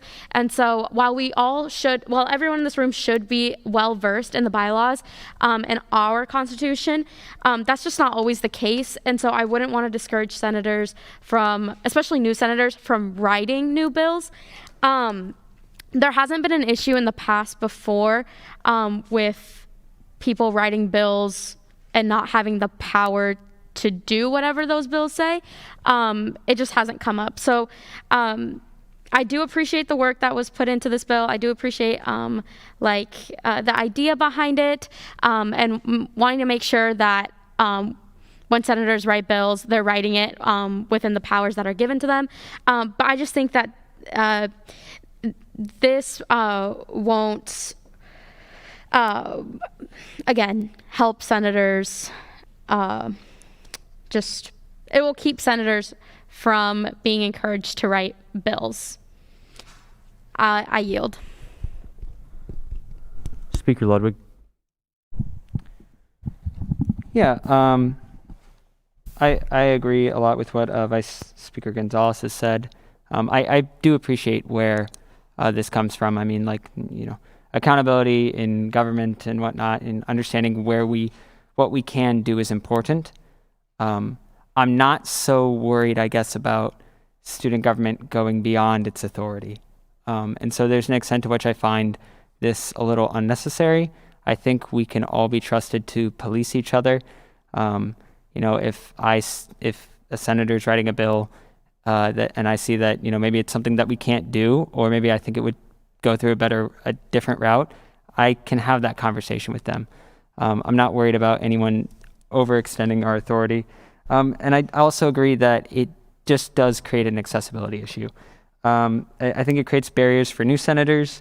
It can already seem complicated to write bills. I write a bunch of bills every week for the ledge packet, so I'm pretty comfortable with it. But if you're coming into student government, I don't think that all of you came in here to write legislation. That's something that I've spent a lot of time doing, but I don't think that's what everyone comes in here to do. A lot of us come in here to work on projects and different initiatives. And so I already think there's this, barrier to writing bills. I don't think a lot of people want to, and adding this extra layer of, okay, now you need to go to this document and cite this specific line just adds too much. I want people to feel like they can write bills if they want to. I've had people come to me in the last couple weeks and ask questions about, what they can and cannot do. And if it seems more complicated than it already is, I worry that fewer people will be willing to step up and do that. So I appreciate the intent, but I don't think it's necessary, and I think it just causes more problems for new senators and future senators as we move forward. So I will not be voting in favor of this. I yield. Senator Pfeiffer. Yeah, they kind of already covered most of my points, but I also agree. I think it's a little bit unnecessary in the fact that if there was an overreach by some bill, I think almost everyone here would be able to spot it and say, we actually can't do that, we're going to vote no. And I don't think that issue will ever come up where Senate actually passes something that we can't actually do. So while I understand the idea behind it, and we certainly don't want to pass things that we can't do, I don't think it's necessary, and it just creates too much of a burden on new senators, or it kind of puts another obstacle in between the idea of a project and how we can get it done. And I just don't think it's necessary or helpful for the way this organization runs. So I'm going to be voting no as well. I yield. Senator Rinchie. Yeah, I came in here originally supporting this bill, but then it kind of dawned on me, the last thing that I don't think we brought up yet is that if there's ever a question about where power was derived from while we were writing a bill, then that's part of the checks and balances of having a court, and that we now have a functioning and great court, and it would be great for any of us who thought that a bill was passed that may have been beyond our reach. We could go ask them, and they would be the perfect people to dive into that. So with that, I don't see any other placards up, and I'll move to call a question, please. It's been a call to question. A second, is there any objection to closing the debate period?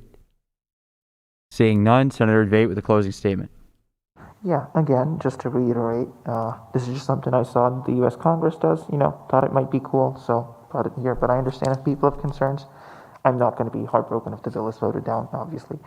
But there are some factual inaccuracies that happened on the floor in the discussion. I'd just like to address those. I heard a lot of people talking about this being an obstacle from turning a bill from an idea into a bill. That's not what would happen here. So the original language of the bill, as it is in the U.S. Congress, said something along the lines of a bill or order may not be introduced unless the sponsor includes at the beginning of the document a statement citing and then everything else. I specifically struck out the part that said the sponsor has to include it at the beginning because I don't think it is the sponsor's job to do that. A sponsor's job is to sort of just try to put their idea into bill form, and then it is an individual committee's job to make sure it is consistent with the format we have. I guess we already have a format and stuff.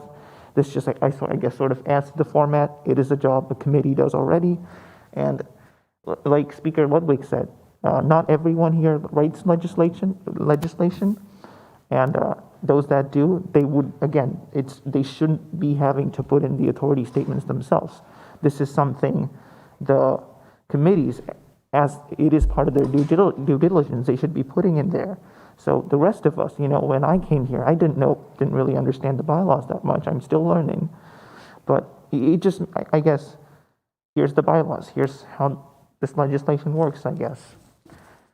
Again, I do understand if you want to vote no. I don't think it's really a critical thing for us to do either way.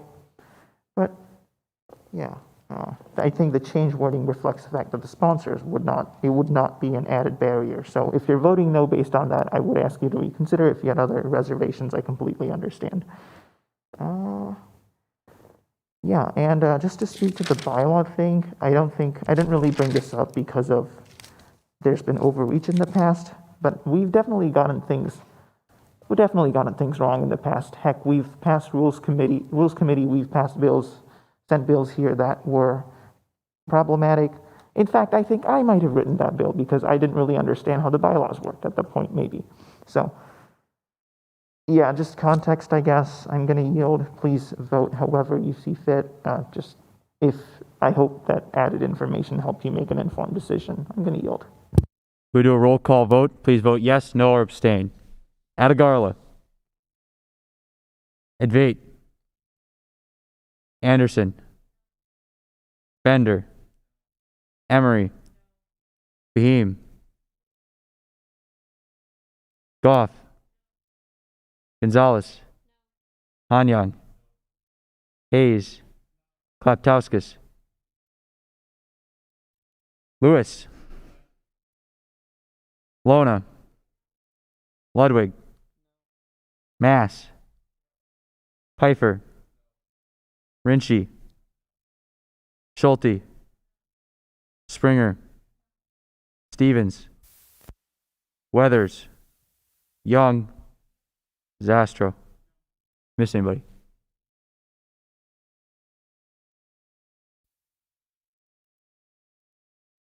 Vote of 4 to 18 to 1. This bill fails.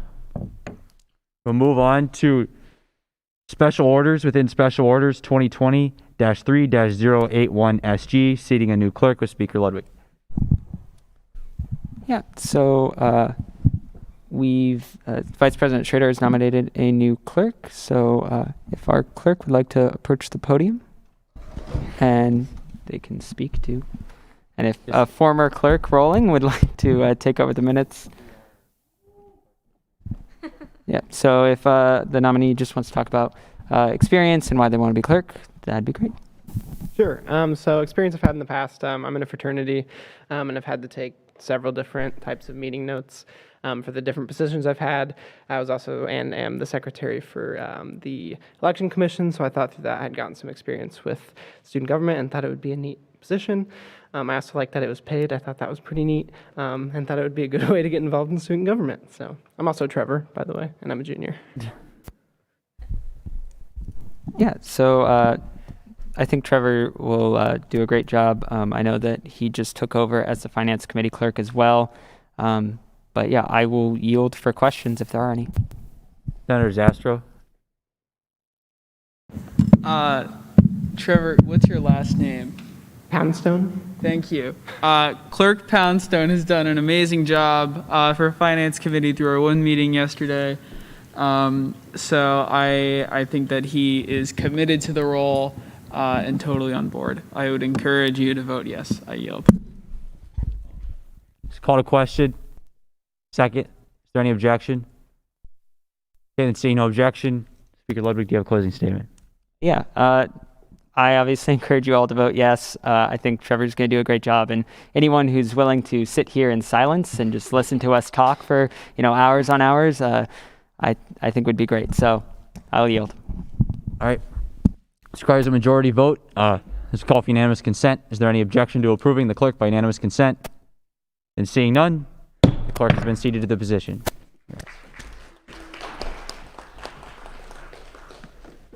We'll move on to 2020-3-082 SG, seating an at-large to the Finance Committee with Speaker Ludwig.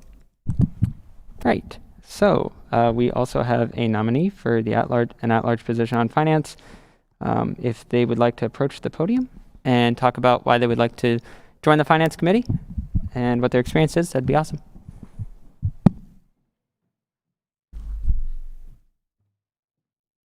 Hello everyone, my name is Kristen Hoffman. I am a senior majoring in agricultural business with a business option in finance. I may look familiar to some of you as I was on the Finance Committee last year.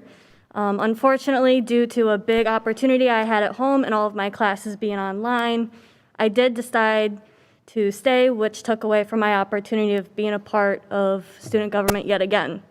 When Finance Director Class reached out to me last week and said that there was an open seat, I jumped on that opportunity. So I hope you guys see me as a great fit and hope to be back at it again. Yeah, I think Kristen will be great. I'll yield for debate. Yeah, and I'll just say that Kristen won election to be a senator for Frederickson Court, but because of her living situation, she wasn't able to take up advantage of that, so she was elected to Senate to that seat as well. Senator Debate. Yeah, that is actually what I was going to ask about, and I've heard some really nice things about you, so yeah, I'm sure you'd be great. Fun question. What would you say was your favorite thing about Finance Committee? My favorite thing about Finance Committee by far is meeting all the individuals within Iowa State and being able to help the organizations get the funding that they want to make their events possible. Yeah, thank you. I think it'd be great. Call the question. Oh, a withdraw. Senator Rinchie.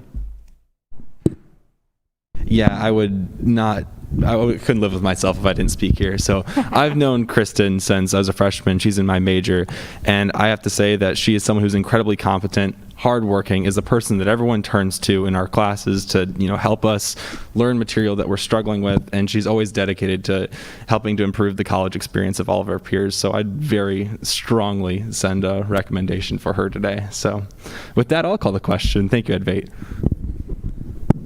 Another call to question is second. Is there any objection? Seeing none, we'll do a placard vote. Call for unanimous consent. Is there any objection to approving the nominee by unanimous consent? And seeing none, the nominee has been confirmed. Thank you. Thank you. Oh, you were going to say anything. We'll move on to 2020-3-078 SG, seating nominees to the Election Commission with Speaker Ludwig. Yes, so Commissioner Opie and Treasurer Krug informed me that they've got some nominees for the Election Commission. I believe they are here tonight, so if they'd like to approach the podium and talk about why they want to be on the commission, be happy to hear from them.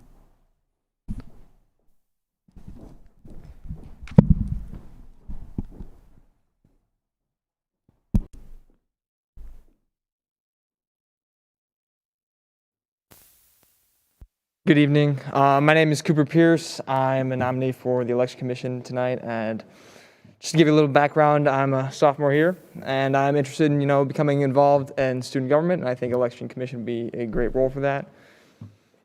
Anybody got any questions? We'll let the other nominee introduce himself too. So. Good evening. My name is Bryce Garman. I am also an Election Commission nominee. I am also a sophomore here at Iowa State. Why I was interested in applying to be a part of the Election Commission.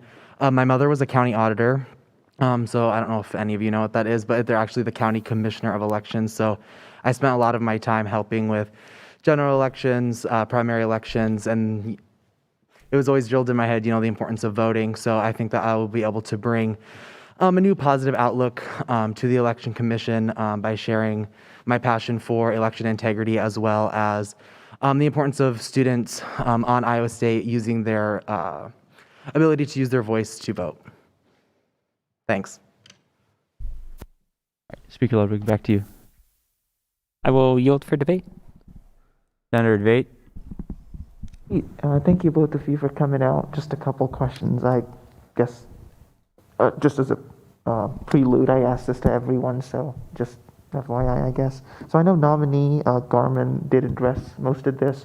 I was just wondering why you want to join. Why do you want to join the Election Commission? Do you have any past experience in that regard? Just what brought you here, I guess. I don't have any past experience working for an election commission, but it seemed like a wonderful fit, being that don't have to get elected to anything and get to participate and have an active role in student government here. Absolutely. And I obviously I'm not expecting you to have knowledge of specific election rules right now, but as we're getting closer to election season, it's possible you will be assigned as an election liaison. People will reach out with questions, so just wondering what your level of familiarity with that is as of right now. I ran for Senate last spring, so I'm vaguely familiar with the process, but I'm eager to learn more and be able to be of assistance to anybody else that is, running. Thank you. I would say the same thing. I'm not 100% familiar with the Iowa State's process, so I'm anxious to learn with this new experience. Obviously, thank you. And coming back to the election liaison thing, COVID's changed the way elections, at least last year, looked a lot different than they will this year. So this is going to be a unique election in that regard. Again, I'm not expecting, I know you're just starting off, not expecting like a 10-point agenda, anything of that sort. Just wondering if you had any initiatives, any ideas for, reaching out to people, sort of making, helping smooth over the bumps in the road we have right now. Well, I think that with the obvious changes that we've experienced this last year, with limited in-person events and stuff like that, we have a real opportunity to reach out online and through virtual means that, might not have been available to us or practiced widely last year or in years prior. So really using the situation that we're in to our advantage with, getting people involved, maybe getting people onto Zooms, or just being able to plaster, spend our time focusing online where, most people's attention is, rather than, sitting in a table up in front of parks where, where there would be less traffic this year, but really focusing on what will bring the most attention or the most awareness to our elections, in our current environment with the situation that we've been given. I would have to agree with Cooper on this. I think it's important, with our situation to still encourage, use social media to our advantage, use Zoom to our advantage, just speaking with the student body and making sure that they're aware of the upcoming elections, the candidates, giving them opportunities to, research who's running. So constantly making sure that the students aren't afraid to use their voice and get out there and vote, as well as run too. Mm-hmm. Thank you so much. And the thing with elections is there is a burst of activity around March, April, not really April, but mostly around March, and then it's, fairly. I was just wondering, what your schedules look like, if, time openings, things like that. Would you be able to repeat that again? Yeah, I guess I'm just asking, is there anything that in your schedule might be an obstacle to the amount of time you need to put in or anything of the sort? Not that I'm aware of at this time. Sweet. No, I don't really have anything that conflicts. Sweet. Thank you so much. Again, I know I ask everyone these questions, and thank you so much for answering those. You sound really qualified, and I'll be voting yes. Thank you. I yield. Senator Mass. I guess the first question I would just wanted to ask is, obviously we're very proud of our election turnout at Iowa State, especially compared to many other universities. We have a traditionally very high turnout, but I always think there's room for improvement. So I was wondering if you two, as you're going on to the commission, obviously you're coming from the student experience, which is very different from our view looking at from the other side, all right, within student government. So do you think, I guess from that viewpoint, is there anything that you think that we could do better to really increase our engagement with student government elections, make it easier for people to run for student government, that sort of thing? Initially, I don't have any specifics, but I think being visible abroad, on a broad scale, would be my first idea. Just making sure that people are aware, I think the default setting or the default mindset for students is that student government is not meant for them. It's meant for somebody that's interested in politics or has a special interest or a real dedication to a topic, and that this might be the place for that. But in general, I believe that is the consensus of students that, student government isn't something I need to be worried about.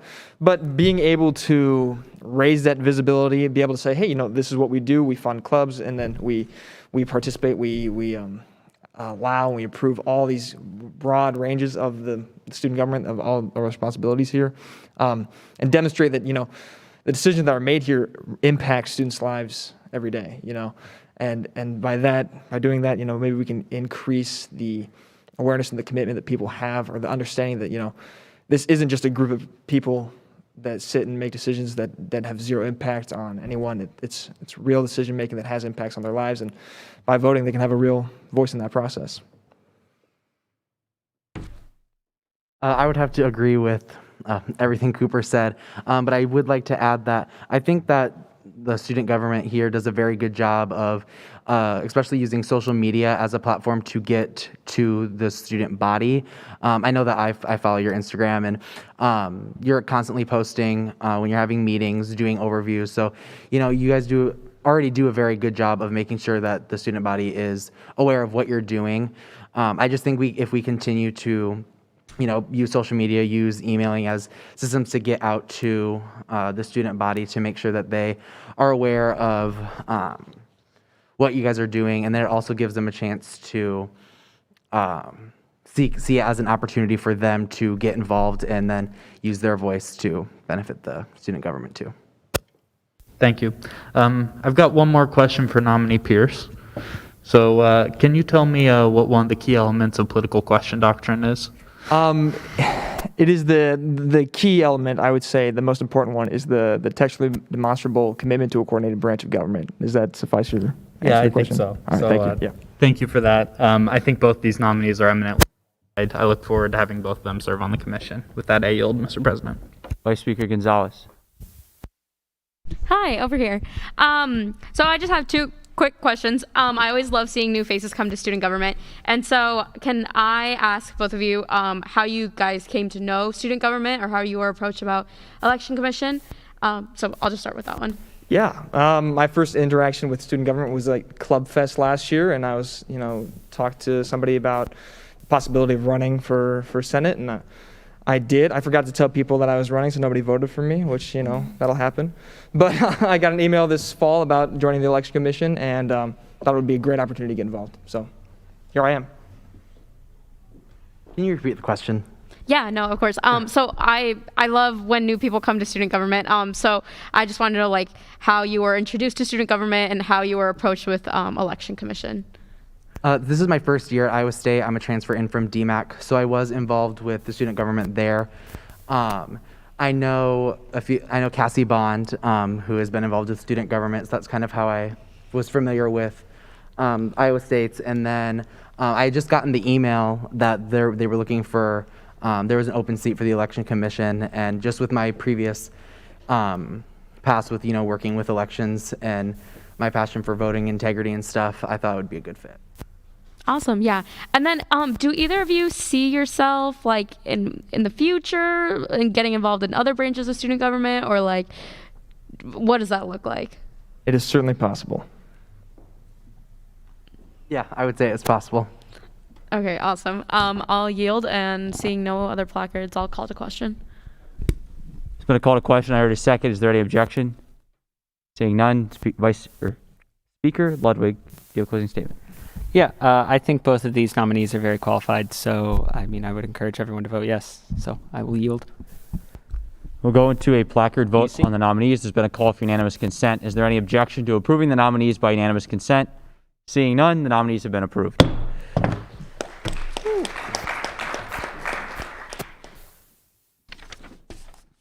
Move on to 2020-3-079 SG, seating a senator to the Diversity and Inclusion Committee with Speaker Ludwig. So Diversity and Inclusion Director Perk reached out to me and said that a senator was interested in joining the committee. So if Senator Goff would like to approach the podium and speak as to why they want to join Diversity and Inclusion, that'd be awesome. Hi, everyone. When I joined student government this past last semester, I wanted to work on diversity and inclusion initiatives. Joining this committee would be a great way for me to do so.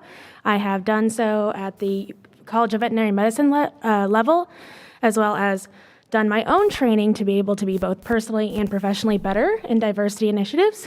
So, Speaker Ludwig, do you wish to continue your opening statement? I will yield for debate. Senator Han Young. Hi, thanks for talking to us. Obviously, it's great to see more senators in this committee. Just out of curiosity, what was one thing that you took away from working with the College of Vet Med, especially from the process they've been through the past year, and how do you think you can apply it to this committee? absolutely. That's a great question. From working with the veterinary medicine college, I was able to kind of see firsthand how those changes have really affected the way we operate, the way we view diversity, and the way we push our students forward. So veterinary medicine has not historically had a lot of diversity, but being able to recognize that and be able to educate our students about those, especially as we work out into practice, we encounter a lot more diverse individuals than what we may have encountered during veterinary school. I think that's been an excellent way to prepare our students for that. And we do see other areas of diversity in our college, for example. Age is a diverse aspect of the veterinary college, so you have people anywhere to their mid-30s. So you're seeing a lot of people in diverse life aspects, and so I think there's a lot there that's to be learned and to be able to carry it over into joining this committee. Great. And then I had one other question, and then that's what identities or experiences do you think are underrepresented in student government at the moment? That's a great question, especially hard for me to answer considering I'm not a very diverse person. I think the only real diverse identity I have is a woman, and in the College of Veterinary Medicine, that's not very diverse, being the greater percentage. Now, it used to be men. I think we are underrepresented in race and underrepresented in age as well. I think you're seeing a lot of undergraduates who are in their early 20s, like I touched on. You don't see a lot of people in their late 20s or late 30s, maybe because they don't see the opportunity for themselves in student government, or maybe their priorities call them elsewhere, but it is important to include those voices when we speak on behalf of the university. Great, thank you. If there are no other placards, I will call the question. I'm going to call the question in a second. Is there any objection? Speaker Ludwig, closing statement. Yeah, I think Senator Goff is eminently qualified for the role, so I'm going to call for UC right after this. So, Okay, we'll do a roll or a placard vote. Call for unanimous consent. Is there any objection to confirming the member to the committee by unanimous consent? Seeing none, the member has been confirmed. Thank you. Go to 2020-3-080 SG, seating senators to the Jack Trice Character Award Selection Committee with Speaker Ludwig.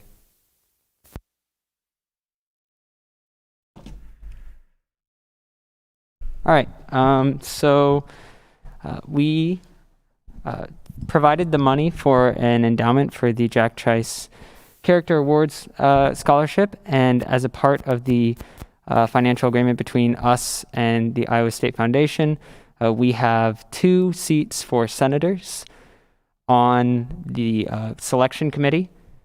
This is something that would be happening around this month. So by the end of the month, they'd like to finalize their process, but we just kind of found out very recently that we had these seats. Essentially how it would work, I guess, just for anyone who might be interested in nominating themselves or being nominated, they will give you an account with one app to basically go through applications for the scholarship, and you would go through it at your own pace and just need to have it completed by the end of the month. I would encourage anyone who's maybe interested in, helping along with this process to throw their name in the ring. But with that, I will yield for debate and nominations. All right, so this will be like most nomination bills. Somebody will open the floor for nominations. You can nominate each other or yourselves. The only trick is we'll have 2 people eventually end up in the blanks, so everybody will get 2 votes. Can't vote for the same person twice. Those are the rules. And now we'll go to open debate. Move to open the floor for nominations. Got a motion to open the floor. Second, any objection? And seeing none, the floor has been opened.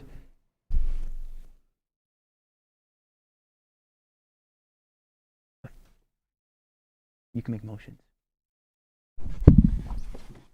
You just got to go for it, though. Yep. So I will nominate Senator Hayes and Senator Hongyang. There's been a motion to nominate Senator Hayes and Hanyang. Senators, do you accept? I accept. I accept. All right. Are there anyone else wishing to be recognized? Move to close the floor for nominations. Been a motion to close the floor for nominations, and there's a second. Since there are 2 nominees, I think we could save a motion and move to fill in the blank with the senators' names, and then they could approach and talk about why they want to do it, if Senate would be willing to do that. Been a motion to fill the blanks with Senator Hayes and Senator Hanyang's names. There was a second. Is there any objection to that motion? Then we'll do a placard vote. There's been a call for unanimous consent to put their names in the blanks. Is there any objection to approving that motion by unanimous consent? Seeing none, the senators' names have been filled in the blanks. We're back on the bill as a whole with those 2 senators there.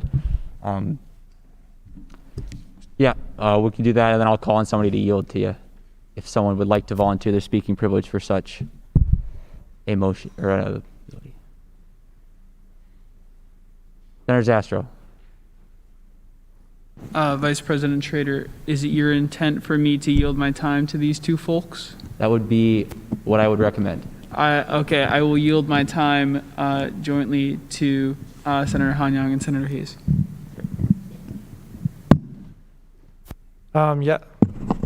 Yes. So I would like to be seated to this position. I find myself to be qualified to be a fair judge of whoever shall be granted the scholarship. It's something that I also firmly believe in, that I appreciate the scholarship's beliefs and what it stands for. It stands for Jack Trice's commitment to community involvement and courage, and standing up for what you think is right. The scholarship is based on, if you look it up, it is a passage that he wrote 3 days before his death, regarding how he has to stand up for his family and for his race while in the public domain and on the football field. And he also thinks that a lot of the times it's difficult to be who he is at the time. He was talking about how his race negatively affected him and how people would target him on the football field, and how that greatly affects how he can conduct himself, but that he needs to remain courageous in order to do what's right and stand up for what he believes to be his own personal freedoms. And so in the same way, I would like to be able to identify, the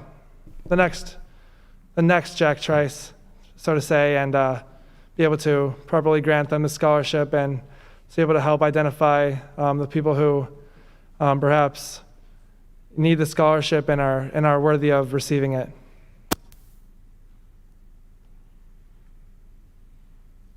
Yeah, Josh Anyang, fifth year. Yeah, you rock center. You probably already know me kind of. I'm excited to take this opportunity as well. Just found out about it basically from Speaker Ludwig and talking with Senator Hayes. But this is something that I think I can really identify with. I believe that Jack Trice embodies the mission of Iowa State and really drives home that our principle of community that is around diversity and inclusion. When you look at the impact that Jack Trice has on our outside community, it's very great, on not only to our alumni, to our graduated students, but those people who have gotten scholarships or have had some sort of diversity program here at Iowa State. I think we have to continue to consider those people while they're here. I think that their stories matter, and especially this year, I'm interested to see how the pandemic has adversely affected some of those people. So I'm excited to get started, excited to see what the work is in store, and with that, if you have any questions for us, we'd be happy to answer them. Great. There's been a call to question and a second. Is there any objection? Then seeing none, Speaker Ludwig with closing statement. Yep, I think both these nominees are very qualified, so again, I will be calling for UC in a minute.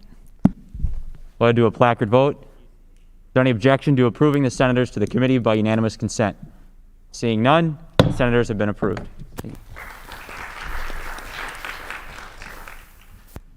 Moving on to new business within new business 2020-3-049F, funding Meet the Senators food truck event with Senator Hayes. All right, so as Senator Hayes, can you attempt to read the bill first? Yes, title. Awesome. So yeah, as is that what I do? Is that correct? Okay, yeah. So as Senior Director of Communications, Alison has already mentioned during her PR briefing earlier, this is just a bill to increase student turnout and awareness of the candidates who are running for elected positions in student government. Which need funding in order to fund the food trucks, similar to how we've funded other food items in the past while hosting this event. That's all. Are there any questions of intent for Senator Hayes? And seeing none, the bill has been read once and referred to Finance Committee. Move on to 2020-3-050Y, improving communication with Election Commission with Senator Zastro. Title. Motion to make the Finance Committee amendments, Rules Committee. Senator Zastro, we're still on the first reading of the bill, so amendments would not be in order. Move to waive first read of the bill. Second. There's been a motion to waive the requirement that the bill be read twice before debate. There was a second. Is there any objection to the motion? Seeing none, second read requirement has been waived. Senator Zastro, back to you. Now I'll make the Rules Committee amendments. There's been a proposal for the Rules Committee amendments. Are there any objections to consideration of those amendments? And we'll go into debate on them. Senator Zastro. These don't affect the content of the bill. Call the question. There's been a call to question and a second. Is there any objection? Then we'll go to a vote on the Rules Committee amendments by placard. There's been a call for unanimous consent. Is there any objection to approving the Rules Committee amendments by unanimous consent? Seeing none, the Rules Committee amendments stand approved. Senator Zastro, on your opening statement. I really wouldn't like to spend a ton of time on this. We have already more or less debated the contents of this bill. I think that it's clear that Election Commission took our opinion on this very seriously, and I think it's important for us to maintain communication with them. I spoke to some senators after last week's meeting, and they wished that they had amended the bill to remove the 2/3 of seated senators clause. So it is Part A of the bill that we saw last week without that clause. I would invite a quick call to question. I think that we all know that this is in the best interest of student government and election commission to work together to make sure that we have a working relationship. I yield. Go into the debate period on the bill. Senator Mass. I won't speak too long on this because, like Senator Zastrow said, bill. But I think the key part here is, as some of the reservations I've expressed before, I'm very wary of giving speaking privileges to non-senators. I think it's a slippery slope and inevitably waters down our debate. So that's why I'm going to vote no on this bill. All right. Senator Advait. Yeah, I'm going to keep this quick as well. I mean, this is effectively the same bill we saw last week. I know there's a couple of changes, but last week we split a controversial bill into a non-controversial and controversial part. Now we're again splitting the non-controversial part into a non-controversial part again. So I understand why this has been brought up again. But I guess a quick note is people could have made amendments. No one did. I've had bills fail in the past. If we bring up bills that failed previously and just change them a little and then reintroduce them, Senate effectively runs a lot longer than it already does. And I do understand why Senator Zastrow has brought this up again. I've spoken to them and they believe the debate was muddled and this might have gotten lost in there. I guess just on principle, I wanted to make that observation. Just want everyone to think about this. And also, just to agree with Senator Mass, Election Commission is effectively a judicial body. So what we're doing here is, give it a judicial body speaking privileges with the legislative body. I have concerns that this breaks down a little, at least. Not really. I know some people will not think this is major, but it is the start of the firewalls we have between the branches of government, the separation of branches. That makes me a little uncomfortable with the content of the bill. But that's all I have to say. I'm going to yield. Please think about that. Speaker Ludwig. Okay. I'm going to keep this brief, and then I'm going to call the question after this. But I think these changes are small. They make sense. They're common sense changes.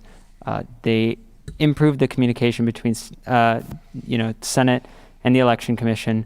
They make sure that on the, I believe, 3 different bills that, at a minimum, that we're going to see every year that the Election Commission plays a role in, they can provide information to the Senate. I voted against, the finance director speaking privilege is earlier this year, and I get it, and I understand where Senator Advait and Senator Mass are coming from, but at the end of the day, the elections are how we all get here, and so I'm willing to allow for a little bit more discussion on those bills and what they look like. And I think the clauses about communication and, how we should run student government elections and that they have to be in accordance with our bylaws and government law as is, makes sense. I think these are common sense changes.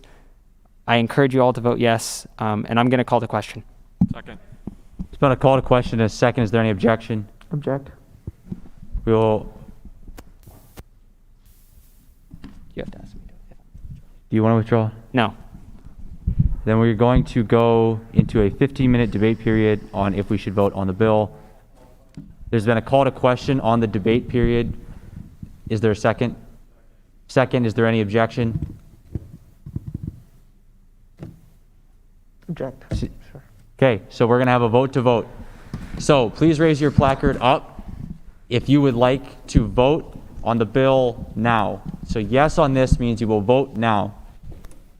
And up for no. Any abstentions? The ayes have it. We will move into a vote on the bylaw bill now with Senator Zastrow with a closing statement.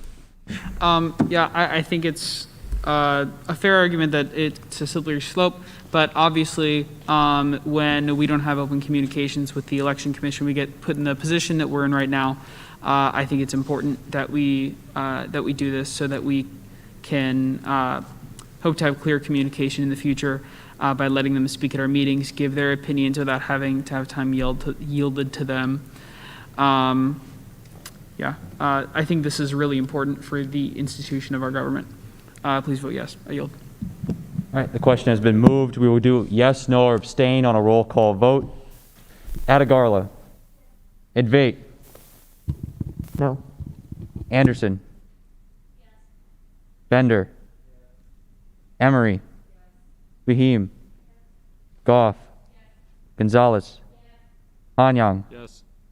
Hayes. Klaptowskis. Lewis. Lona. Ludwig. Mass. Pfeiffer. Rinchie. Schulte. Springer. Stevens. Weathers. Young. Zastro. Everybody vote.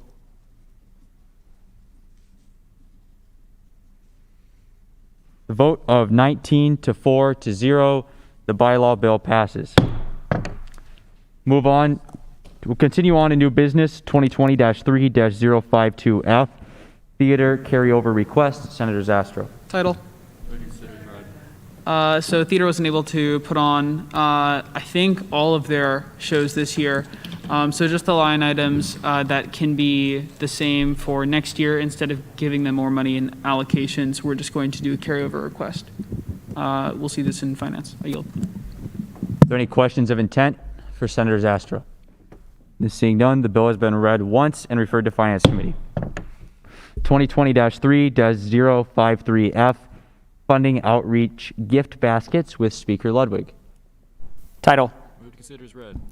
Okay, so this is a bill that Senator Crabb asked, Outreach Director Crabb asked for. This is funding basically a gift prize thing to increase turnout for the elections. So Finance Committee will see this next week. Any questions? Are there any questions of intent? And seeing none, the bill has been read once and referred to Finance Committee.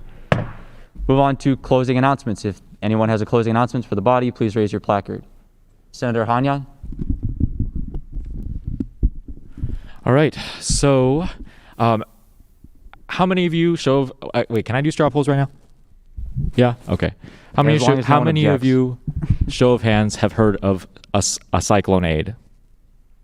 Most of the room. How many of you have considered being a cyclone aid? Show of hands. Few less. So hopefully by the end of the time I'm done talking, I've convinced a few of you to check out their application. Cyclone aid recruitment is going on from now until February 21st. There's also another position for student leaders on campus known as the DIS team leader, and those applications are open until March 31st. And the reason why I'm talking about this today is because two main reasons. Number one, we just come out of a pandemic. So last year's orientation was virtual. The Destination Iowa State program was partially on campus, but students had a little bit different of experience. The second reason is because this coming year is hopefully starting to move from the pandemic towards whatever life we come out of next. So the orientation program has some hope for an in-person element.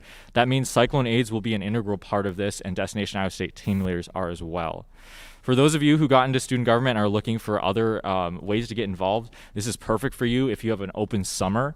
It's a paid experience, so if you're thinking about internships, like all of the jobs, getting experience, this is $10 an hour currently. It's a very good thing to put in your resume. You really hone in on a lot of your professional communication skills, and I would highly encourage you to apply just because the community of people there is great, and all the extra skills you pick out of it will carry through your college career. The link to sign up is admissions.iastate.edu/leaders. I'll send this information hopefully to Vice Speaker Gonzalez or Speaker Ludwig after this, so you all can have a physical kind of flyer. But I'd also like to call on our President Fritz and Vice Speaker Gonzalez if they have anything to add about that experience. Yeah, it was a lot of fun. I mean, on one hand, you get to learn a lot about Iowa State and, talk to a lot of students coming in and, just be really helpful to students and their families in that sense. And then also on a personal level, it's just a lot of fun. I felt like I gained 40 new best friends after that experience. We still hang out to this day. And I just have some absolutely amazing memories from that summer. So I would highly, highly recommend it to anybody, and I can provide you more details if you're interested. Good deal. All right. Chief of Staff Rolling. I'm going to stand, ooh, that's loud. I'm going to stand because I'm pretty short. So one of the things I think it's important to do, especially in a large organization like ours with multiple branches that sometimes collaborate, is to recognize when people are doing some really great work. So I'd like to start talking about some of the awesome things that have been happening here in Cabinet this semester. First, shout out to our Director of Sustainability, Jennifer Seth, for her work on the solar-powered recycling compactors. This is a big project and something that will help get student government's name out there. If you look at those, it always says funded by, and it has our logo. So it's great for people to see across campus. And if you haven't taken a look at Jen's cabinet slides week to week, she is always working on some great projects and keeping very busy making an impact here at Iowa State. So shout out to her. I also want to shout out our Director of Governmental Affairs, Cassie Bond, for her work with legislative ambassadors and the work she's doing at the Capitol. Each cabinet meeting, I'm learning a whole lot more about the process, and there's no one more knowledgeable about advocating for Iowa State students than Cassie. Finally, I want to shout out our PR team, our Senior Director of Communications, Anna Olson, and our Director of Outreach, Ellie Crabb, because they are absolutely killing it. Our follower count is up by 20%, which is ridiculous. So shout out for that, and that's really indicative of the great work that they're doing. They're constantly ensuring that all of our events and outreach is successful, and they are just doing an excellent job. So I'm going to probably do this week to week just to kind of not only let you guys all know what's happening here at Cabinet, because sometimes we're our own island, but also just to recognize some of the work that's going on. Thank you. Okay. So seeing no more, I'll go. Quick point. I know we failed the authority statement bill, but if you believe that Senate is acting out of its capacity, you can always raise a point of order on the entire bill on the floor, and I can rule it out of order or not, and that is a way that we can kind of check ourselves as well. Yeah, I think that we had a good debate today. I'll say it. I appreciated the work from people to focus. We moved beyond just asking questions and then taking the placard down to actually trying to argue for your position and your side and make, normative claims about, why you believe you're right and why you think folks should listen to you and trying to respond to others. So I think we had a pretty efficient and productive debate today on a couple bills. So I appreciate it. Good job, folks. And, I wanted to recognize Julian Neely, who was student body president 2 years ago, and he received an award from the Black Legislative Caucus today for Black History Month for his work on racial justice. So I think that was pretty cool, that there was a lot of cool people in attendance on that one. So good for him. Senator Vate, did you have a closing announcement? Yeah, real quick. So I know a lot of people brought up concerns tonight about the Committee on Lectures, and I just wanted to, I think Speaker Ludwig or someone did mention this, but there are a lot, the Committee on Lectures is a student-driven committee. There are a lot of open seats. It doesn't matter if you're from Student Government Senate or if you're a student that has no involvement with any organization on campus. They have plenty of seats. I think we still have a lot of open seats. I think we had a senator just join earlier today, but if you really, have concerns about where the funding's going or you just want to be involved in the process, please do sign up. We'd love to have you there. Again, nothing happens unless a majority of committee members vote in favor of it. So you have a chance to be involved in the process if you are passionate about that. Oh yes, another thing. On Sunday, I changed out the brakes on my car, and I just wanted to note that Speaker Ludwig was a great help in helping me do that. So if you ever have any car trouble, anything of the sort, Ludwig's your man. Just saying. There you go. I'm going to yield. Vice Speaker Gonzalez. Hi, everyone. So I just want to talk about Cyclone Aid. It was by far one of the best jobs that I've ever had. So in the springtime, you join a seminar class, and that's kind of where you learn about your ISU knowledge.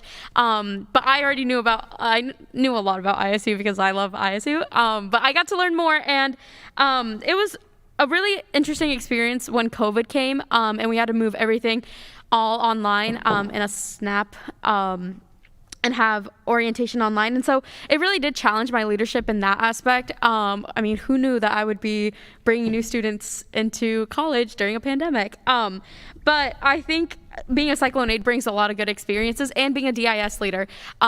So if you guys have any interest, or if you know anyone that would be an awesome leader or would like to grow in their leadership, please ask Morgan, Josh, myself. I love being at Cyclone. It was awesome. And then thank you all for showing up and being here. Like, I know it's hard to be a student and balance a bunch of other stuff. And so you guys sticking to your commitments and showing up and talking for close to 2.5 hours, like, very much appreciated. Mentor-mentee pairings will be emailed out by Friday, so keep an eye out for that. I know you guys get a lot of emails, but I promise those will be sent out by Friday. Some people won't have theirs like mixed up just because it like worked out fine. And then please, pretty please, grab a cupcake. They're up here for you guys. I don't want to take them home. And have a happy Valentine's Day. That's all from me. Speaker Ludwig. Thank you for a good meeting tonight. Had some pretty thorough debate on a lot of different things. I really appreciate everyone kind of stepping in. I think we got most people in on at some point in the night. So, you're all here to represent the people who elected you. So good job on stepping up and speaking out on things that you care about. Speaking of working on things, though, if you want to start a project or want to write a bill, I'm here to help. As you saw in my email last week, I am in the office for a minimum of 12 hours a week. So if you have anything you want to work on, come to an office hour. I'm happy to help. Whether it's a bill, a project, I can help you get it rolling, or I can help you through the whole thing. I'm meeting with Senators Young and Goff tomorrow to work on a bill and a resolution that they're working on. So if there's anything you want to do, come to me. I get pretty bored in there sometimes. There's a lot to do for student government, but eventually, after a couple hours, I tend to run out. So please come in, and even if you don't have anything, come in and just chat. It's a great place to hang out. It's usually quite a good place to have lunch or study. So I really encourage you to come. To respond to Senator Debate, don't ask me. I don't know anything. The extent to which I assisted was I pressed on the brake while he changed the brakes. So if you want to ask someone, ask him. And I'd also like to point out that the very next day, he helped me change brake lights, and it took us both about an hour for reasons that I don't want to get into. So actually, I'm not really certain that either of us are qualified. So I would make a point of ignoring both of us. Lastly, I hope you guys all listened to ABBA's Waterloo, which I sent out with the packet this week. It's a great song. I'm going to start sending out more of, this quality of music to you. It's something that Speaker Culbertson did, and I was pretty tired at 12:30 at night on Monday, so I thought I'd start doing it again. Other than that, thanks for coming out tonight. Have a happy Valentine's Day if you're celebrating, and go Cyclones. Move to adjourn. Any objections? Seeing none?